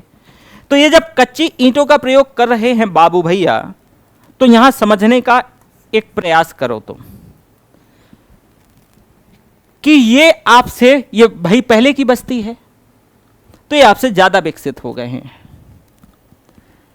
अब ये 7000 आसपास का टाइम है इसका, मेहरगढ़ का 7000 बीसी के आसपास का। सबसे पहले कृषि यही कर रहे हैं, और कृषि में क्या कर रहे हैं? गेहूं और जौ उगा रहे हैं। एक टाइम आते आते ये एक्सपर्ट हो जाएंगे, एक्सपर्ट हो जाएंगे तो ये क्या करेंगे? इनके पास जो है सरप्लस में, अधिशेष में कृषि बचने, मतलब जो कृषि अन्न है अधिशेष में बचेगा, अधिशेष में यानी सरप्लस में, तो उसको रखने के लिए इनके पास क्या है? नीला ड्रम नहीं है, या फिर इनके पास अभी कुछ नहीं है, तो ये क्या करेंगे? ये मंडा बनाएंगे। मंडा मतलब गर्तावास बनाएंगे, जमीन को खोद करके ही, तो गर्तावास सॉरी कह रहे हैं, अन्नागार बनाएंगे। हर एक के पीछे वजह है बेटा, ये क्या बनाएंगे? अन्नागार बनाएंगे। क्यों? क्योंकि जो इनका सरप्लस में बचा हुआ है, पहले ये ऊपर के लोग तो जो भी उगा रहे हैं खा पी ले रहे हैं, अभी इतने भाई कृषि तो हर जगह कर रहे हैं, और कृषि के एलाइड साथ साथ जो है पशुपाल रहे हैं, लेकिन ये जो हैं, ये अन्नागार जो है क्या करेंगे? ये जो लोग हैं ये अन्नागार, क्यों? अन्नागार इनके पास सरप्लस हो रहा है तो अन्नागार बनाएंगे। ठीक है, तो ये अधिशेष अधिवास के बारे में है, नवपाषाण काल के लोगों का। साथ में औजारों को जरा जोड़ के देखो। अब औजारों के आधार पर नवपाषाण कालीन जो बस्तियों को हम 3 समूहों में बांट सकते हैं। कैसे? कि एक उत्तर पश्चिमी, एक उत्तर पूर्वी और एक दक्षिणी। तुम उत्तर पश्चिमी में जाओगे और एक उत्तर पूर्वी और दक्षिणी, तो अगर उत्तर पश्चिमी में तुम जाओ तो यहां के लोग जो हैं औजारों में वक्रधार वाली आयताकार कुल्हाड़ियां, आयताकार कुल्हाड़ियां लेकिन वक्रधार वाली। उत्तर पूर्वी समूह की जो कुल्हाड़ियां हैं, उत्तर पूर्वी वाले लोग, तो ये जो कुल्हाड़ियां प्रयोग करेंगे पॉलिशदार पत्थर की होती थी, पॉलिशदार पत्थर, जिसमें से आयताकार दस्ता लगा रहता था, और इसके अलावे कुछ कुल्हाड़ियां जो है कंधेदार जो है उसमें खातियां हुआ करती थीं, जिसको शोल्डर हो बोलते थे। वो लगी होती थी।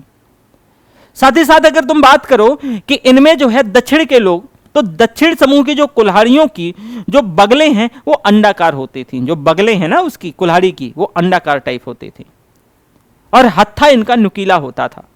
मतलब इनके औजार कुल्हाड़ियां ही प्रयोग कर रहे हैं, पर अंडाकार, गोलाकार और आयताकार ऐसी है, वक्राकार। उत्तर पश्चिम में कश्मीर में पत्थर और हड्डी के विभिन्न तरह के औजार बनाए गए। यहां पर सूक्ष्म पाषाण नहीं पाए गए। पत्थर के औजार जो है पालिश युक्त होते थे और मध्य गंगा घाटी में चिरान से जो है हड्डी के बहुत सारे औजार, ये एक ध्यान रखना, ये बहुत इंपॉर्टेंट है। चिरान से हड्डी के औजार मिलेंगे। चिरान कहां पड़ता है? बिहार में। ठीक है। अब इस समय के नवपाषाणिक लोगों का विनिमय क्या था? भाई तुमने इनके औजार देख लिए, इनका विनिमय के बारे में डिस्कस कर लो कि ये लोग जो है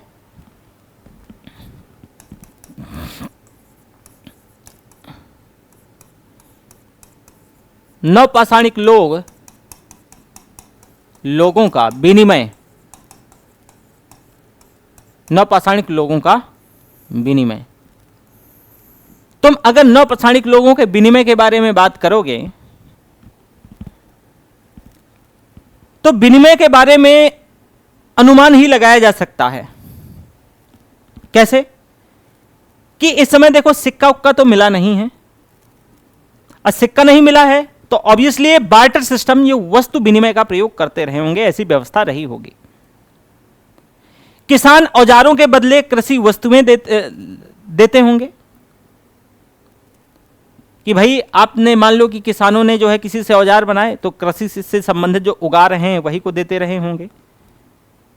पालतू पशुओं के बदले खाद्यान्न का लेन देन होता रहा होगा, जो पालतू पशु थे उसका खाद्यान्न का लेन देन होता रहा होगा। औजारों की पालिश से पता चलता है कि औजार बनाने में कुशल लोग औजारों का विनिमय करते रहे होंगे, क्योंकि पॉलिश है भैया तो स्पेशल लोग ही बनाएंगे। पॉलिश है तो क्या है, स्पेशल लोग बनाएंगे। गुप्फक राल से परिष्कृत हड्डी के औजार जैसे कि मत्स्य भाले, मछली मार, आज भी जो भाला का प्रयोग किया जाता है मछली मारने के लिए, तो ये जो है हड्डी के औजार गुप्फक राल से, यानी मछली मारने के लिए। वाणाग्र मिलते हैं, जो है वाणाग्र मिलते हैं। ये ठीक रहा।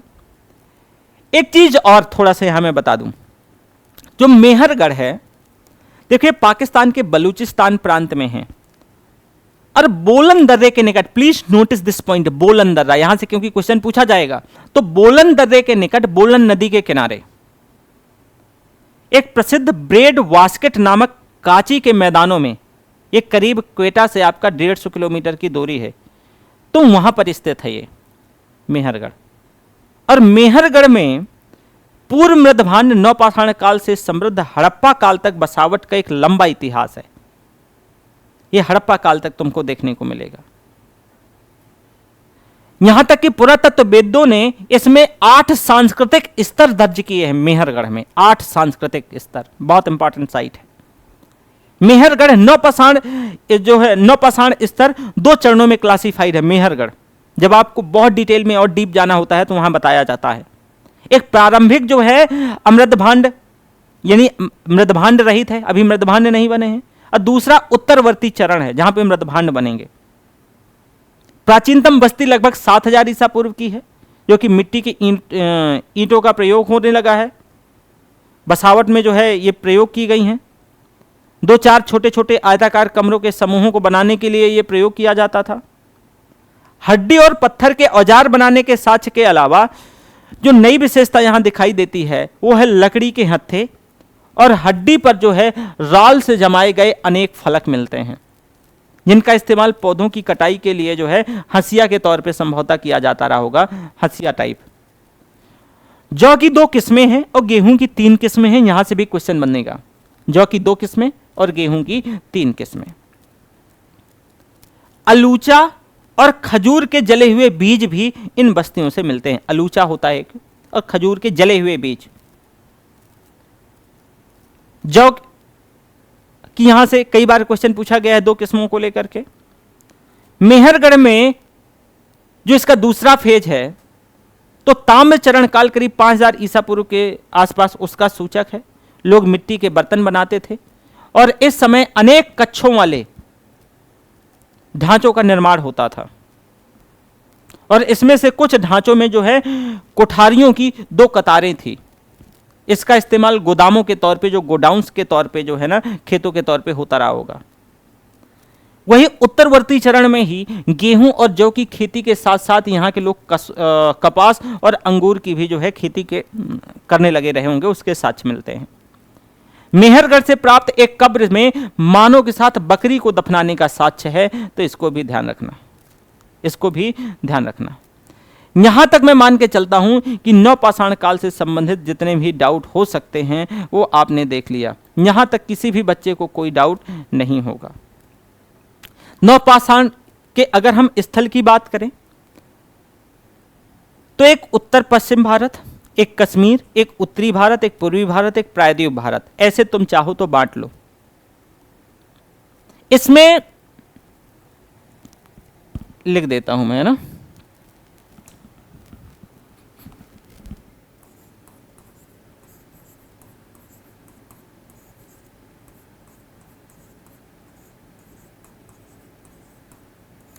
ताकि याद रहेगा तुम्हें। और यहां से मैं डिटेल में थोड़ा और बताऊंगा क्योंकि यहां से क्वेश्चन बनते रहे हैं। तो एक उत्तर पश्चिम भारत, एक कश्मीर, एक उत्तरी भारत, उत्तर पश्चिम भारत, पश्चिम भारत, कश्मीर, कश्मीर, फिर उत्तर भारत, कश्मीर, फिर उत्तर भारत, फिर पूर्वी भारत और प्रायद्वीपीय भारत, सॉरी,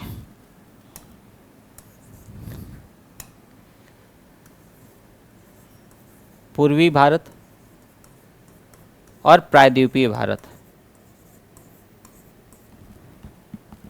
प्रायद्वीपीय भारत। अब इसी को तुम क्या कर लो कि ये याद रखने का भी तरीका भी है। इसको आप जो है एक फॉर्मेट बना लो। एक जब आप फॉर्मेट बना लोगे तो चीजें आपको आसानी से याद रह जाएंगी। तो इसमें आप देखो कि बलूचिस्तान,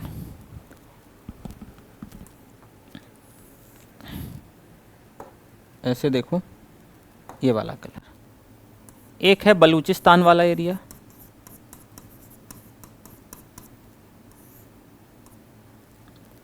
और ये ऊपरी सिंधु वाला,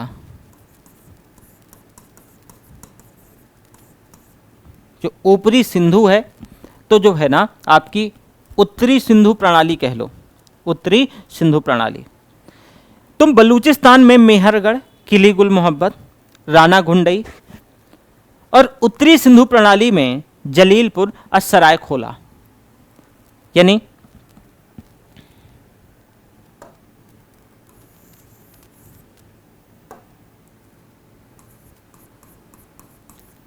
उत्तरी सिंधु, उत्तरी सिंधु। इस बलूचिस्तान में तुमको मिलेगा मेहरगढ़, मेहरगढ़, राना घुंडई, राना घुंडई, किली गुल मोहम्मद, कुछ साइट हैं, किली गुल मोहम्मद, किली गुल मोहम्मद। इसमें आपका सरायखोला, सरायखोला, और सरायखोला के साथ साथ इसमें से एक साइट और आप जान रहे हो, जलीलपुर। सरायखोला के साथ साथ आपका जलीलपुर, क्या है, जलीलपुर।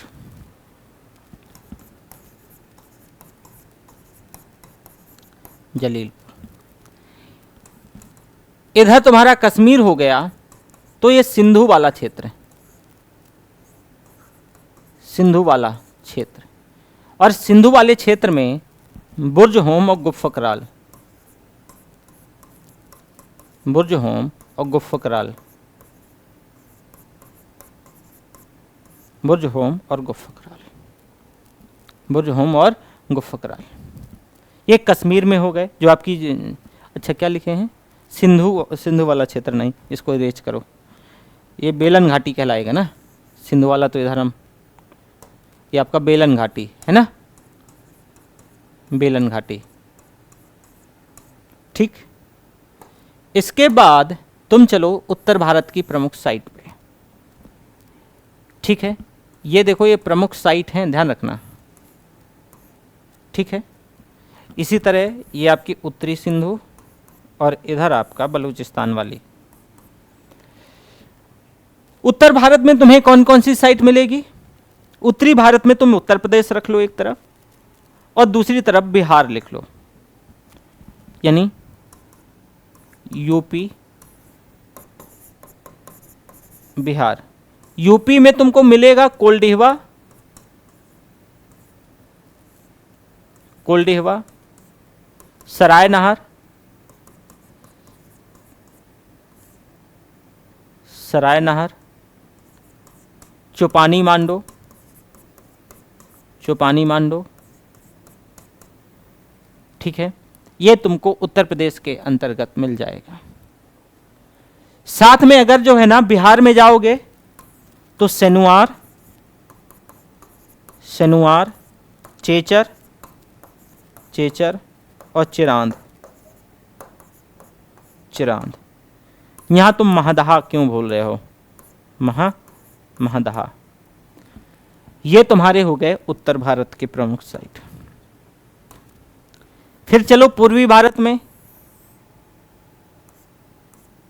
दाऊजाली हेडिंग, और एक उड़ीसा में साइट थी, याद होगा तुमको उड़ीसा वाली साइट का क्या नाम था। तो पश्चिम बंगाल में आपका पांडु रजार ढीवी है, असम में मरकाडोला, सारातारू, दाऊजाली हेडिंग। ठीक है, ये पूर्वी भारत में। तुमको बंगाल में क्या होगा, एक मिनट इसको इरेज कर लें, अच्छे से लिख लें, नहीं पता चले आप।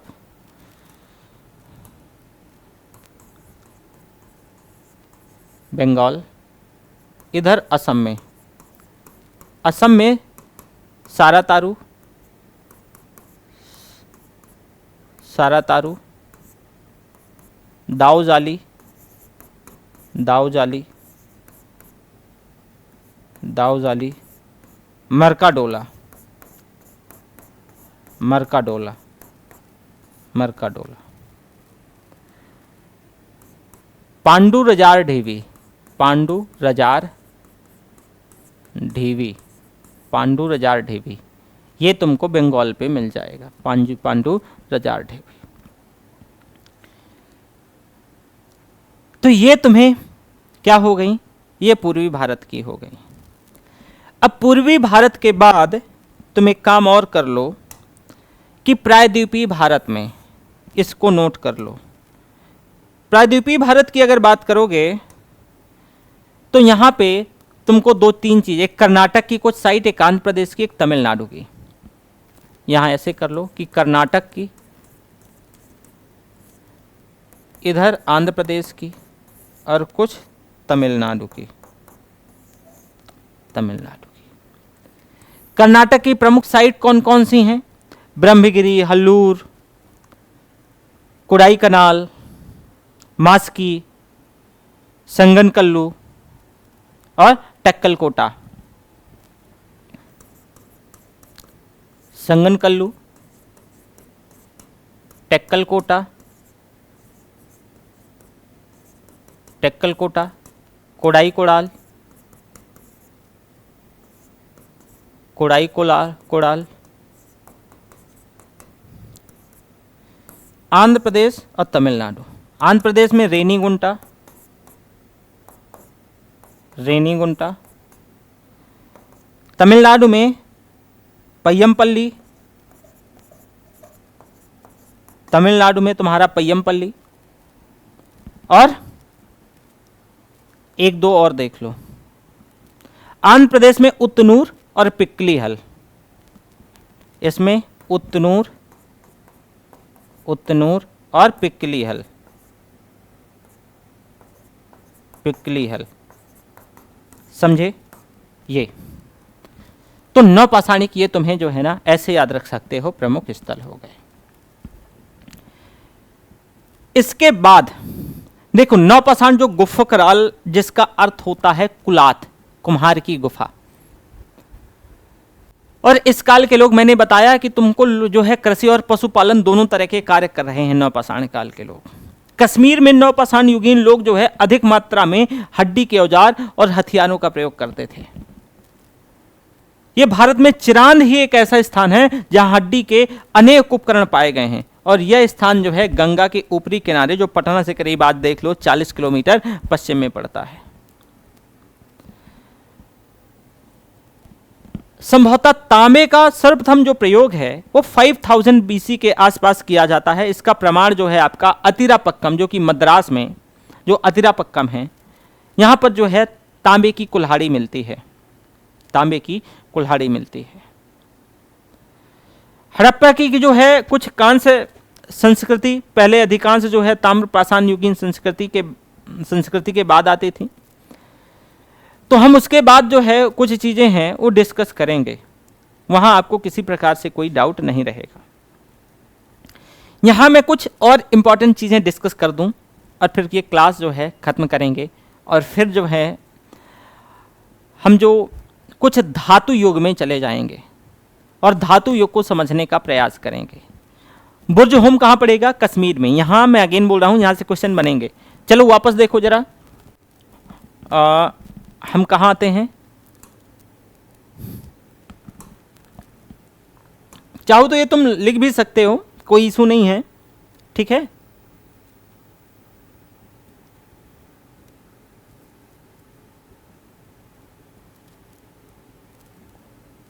चलो हमें लगा कि ये खुला होगा, चलो खुल जाएगा तो ठीक ही बात है, जब तक हम आगे बढ़ते हैं।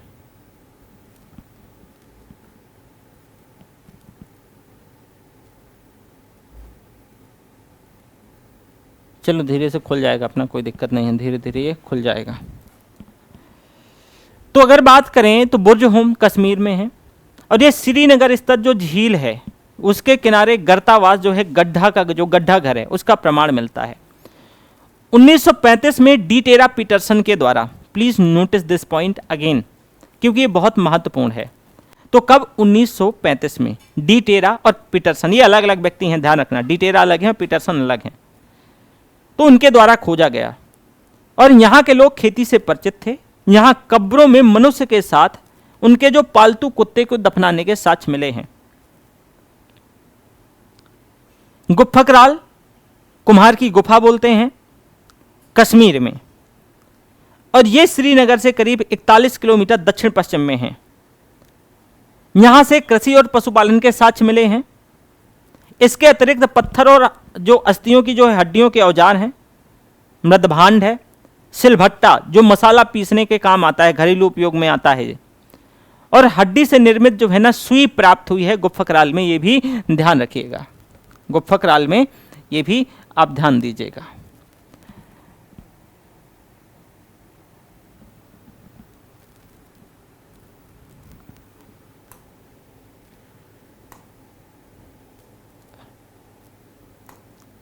एक मिनट,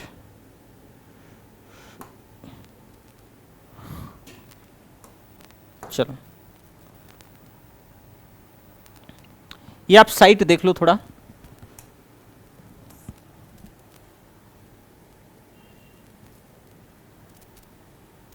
हाँ, ये आपकी नौपाषाणकालीन साइट है, थोड़ा देखते रहोगे तो ठीक रहेगा। ये तुम्हारा जो है ना, ये बुर्ज होम है, इसके बारे में बता ही दिया। ये गुफकराल है, इसके बारे में बता दिया मैंने। ये जो एक गुफकराल में आपको क्या चीज़ मिलती है। एक चीज़ और, यहाँ से जो है गेहूं, मटर, जौ, मसूर, इसके दाने प्राप्त हुए हैं गुफकराल से। सिलबट्टा यहीं से मिला है, और हड्डी से निर्मित सुई यहीं से मिली है। मेहरगढ़, ये आपके बलूचिस्तान पाकिस्तान वाले क्षेत्र में है। यहाँ से कच्ची ईंटों के साक्ष्य मिले हैं, आयताकार मकान, और प्राचीनतम स्थायी जीवन के साक्ष्य यहीं से मिले हैं आपके। ये आपका कहाँ पड़ता है? ये मेहरगढ़, ये पाकिस्तान के बलूचिस्तान वाले प्रांत में। और इस स्थल में गेहूं की 3 किस्में और जौ की 2 किस्में मिली हैं, ये भी ध्यान रखना, गेहूं की 3 और जौ की 2 किस्में।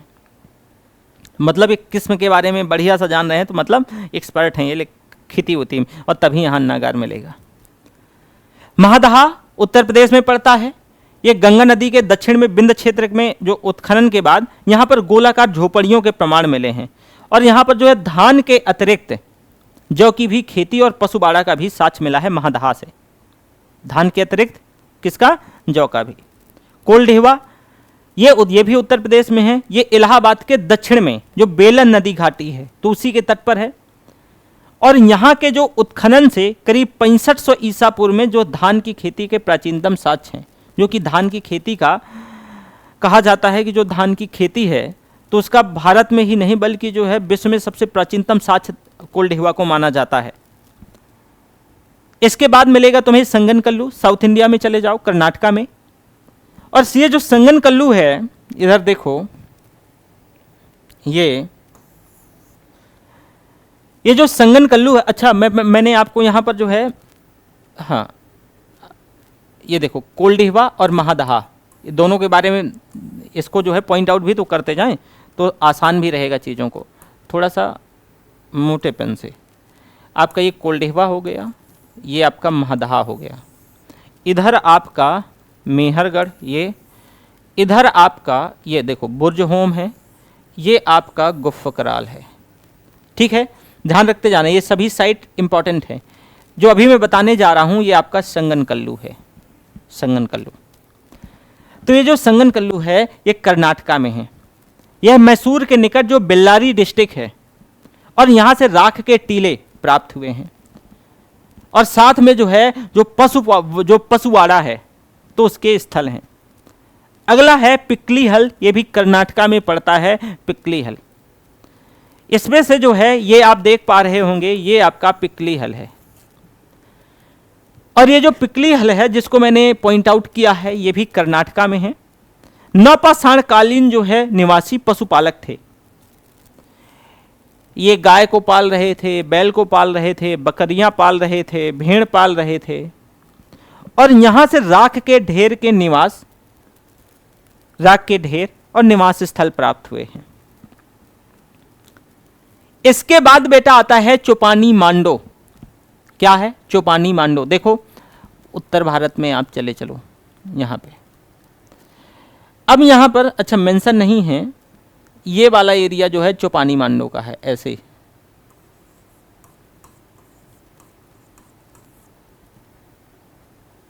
चौपानी मांडो। ये जो चौपानी मांडो है ना, ये उत्तर प्रदेश में जो इलाहाबाद वाला एरिया है, ये कोल्डेहवा भी तुम्हारा यहीं इलाहाबाद में ही पड़ रहा है।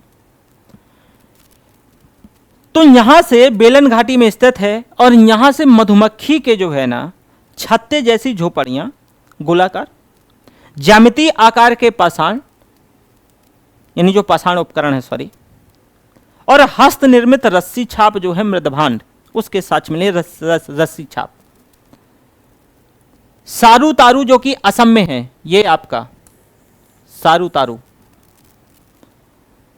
सारू तारू से गुवाहाटी के निकट जो है उत्खनन से यहां आदिम कुल्हाड़ियों और चित्रित मृदभांड प्राप्त हुए हैं, ध्यान रखना। इसके बाद चिरांद, चिरांद आपका ये आपका कहां, ये बिहार में है, ये है साइट चिरांद। और यहां पे बहुत बड़ी मात्रा में बेटा हड्डी मिले हैं। ये बिहार का एक डिस्ट्रिक्ट है सारण जिला। तो सारण जिले से ताम्रपाषाणकालीन और नवपाषाणकालीन स्थल हैं और यहां से प्रचुर मात्रा में अस्थियों और सींगों से निर्मित उपकरण मिले हैं। यहां के लोग बैल, हाथी, बारहसिंगा, गैंडा पशुओं से परिचित थे। ये बांस बल्ली की जो है झोपड़ियां बनाते थे और धान, मूसर और गेहूं, मूंग और जौ से ये जो है ना परिचित थे। एक आपकी दाऊजाली, ये असम में है, ये भी आप दाऊजाली देखो, ये जो दाऊजाली है यहां से कृषि और पशुपालन के साक्ष्य मिले हैं। तुम देख लिया कि ये इंपॉर्टेंट जितनी भी साइट हैं, जैसे कि देखो ऑलरेडी लिखा हुआ है यहां पे कि आपका जो कोल्डिहवा, यहाँ से धान की खेती के प्रमाण मिले हैं और वो भी प्राचीनतम। संगनकल्लू ये एकमात्र स्थल है जहां मृदभान्य नहीं मिले हैं, मृदभान्य नहीं मिले हैं, प्लीज नोटिस दिस पॉइंट। टेरी, बालू के टीलों को स्थानीय भाषा में टेरी कहा जाता है, यह भी स्थल है। पय्यमपल्ली, यहां से कपड़े निर्माण का प्रथम साक्ष्य है, पय्यमपल्ली से ध्यान रखना, कपड़े निर्माण का पय्यमपल्ली, ठीक है। दक्षिण भारत में नौपाषाण संस्कृति का विकास नागार्जुनी कोंडा से स्टार्ट होता है, ये है, ठीक है। दक्षिण भारत में ध्यान रखना। आपका ये नेवासा, यहां से सूती वस्त्र के साक्ष्य मिले हैं नेवासा से, ठीक है। कालीबंगा से कांच की चूड़ियों के साक्ष्य हैं। मेहरगढ़ से कृषि के प्राचीनतम साक्ष्य हैं। इधर बुर्जहोम में गर्तावास है, ठीक है। इसमें से जो है घाली गई, सरायखोला, इस्लामाबाद, ये प्रमुख साइट हैं आपकी जो पाकिस्तान में पड़ती हैं। किली गुल मोहम्मद और कोटा, मेहरगढ़। इसके बाद ये बालाथल है, ये आपका जो है ना बालाथल गुजरात में पड़ता है। उतनूर भी एक साइट है। इसमें से कोडाई कनाल, मास्की, सगाना, टेक्सल, हल्लूर, पिकलीहल, संगनकल्लू, ब्रह्मगिरी, खरहीपुर, होमबर्ग और ये पय्यमपल्ली, ये टेरी, इधर आपका नागार्जुनी कोंडा, इधर आपका नागपुर, इधर ये आपका हो गया कोल्डिहवा, ये हो गया चुपानी मांडो, ये हो गया महादहा, ये आपका पटना, ये चिरांद, ये गुवाहाटी, ये सारूतारू, मरकाडोला, दाऊजाली, ये इधर हस्तिनापुर, ये प्रमुख साइट रही हैं भैया। गुफकराल हो ही गया, श्रीनगर, बुर्जहोम। अब जितना इतना साइट है, आपने इतना पढ़ लिया, मोर देन सफिशिएंट है। और अगर तुम ये सारी चीजें बना दिए तो खुद सोचो कि एग्जामिनर नंबर देगा या नहीं देगा। तो पीटी पॉइंट ऑफ व्यू से, मेंस पॉइंट ऑफ व्यू से आपका जो स्टोन एज है होता है कंप्लीट, स्टोन एज होता है कंप्लीट। हम स्टोन एज से संबंधित जो क्वेश्चन है वो कर लेंगे और इसके बाद हम इसी के आगे जो धातु युग है उसमें चैल्कोलिथिक और आयरन एज, लौह युग, दोनों को पढ़ेंगे। फिर इसके बाद हम प्रोटो हिस्ट्री यानी हड़प्पा सिविलाइजेशन में आ जाएंगे, ठीक। चलो तो थैंक यू, फिर मिलते हैं आपको।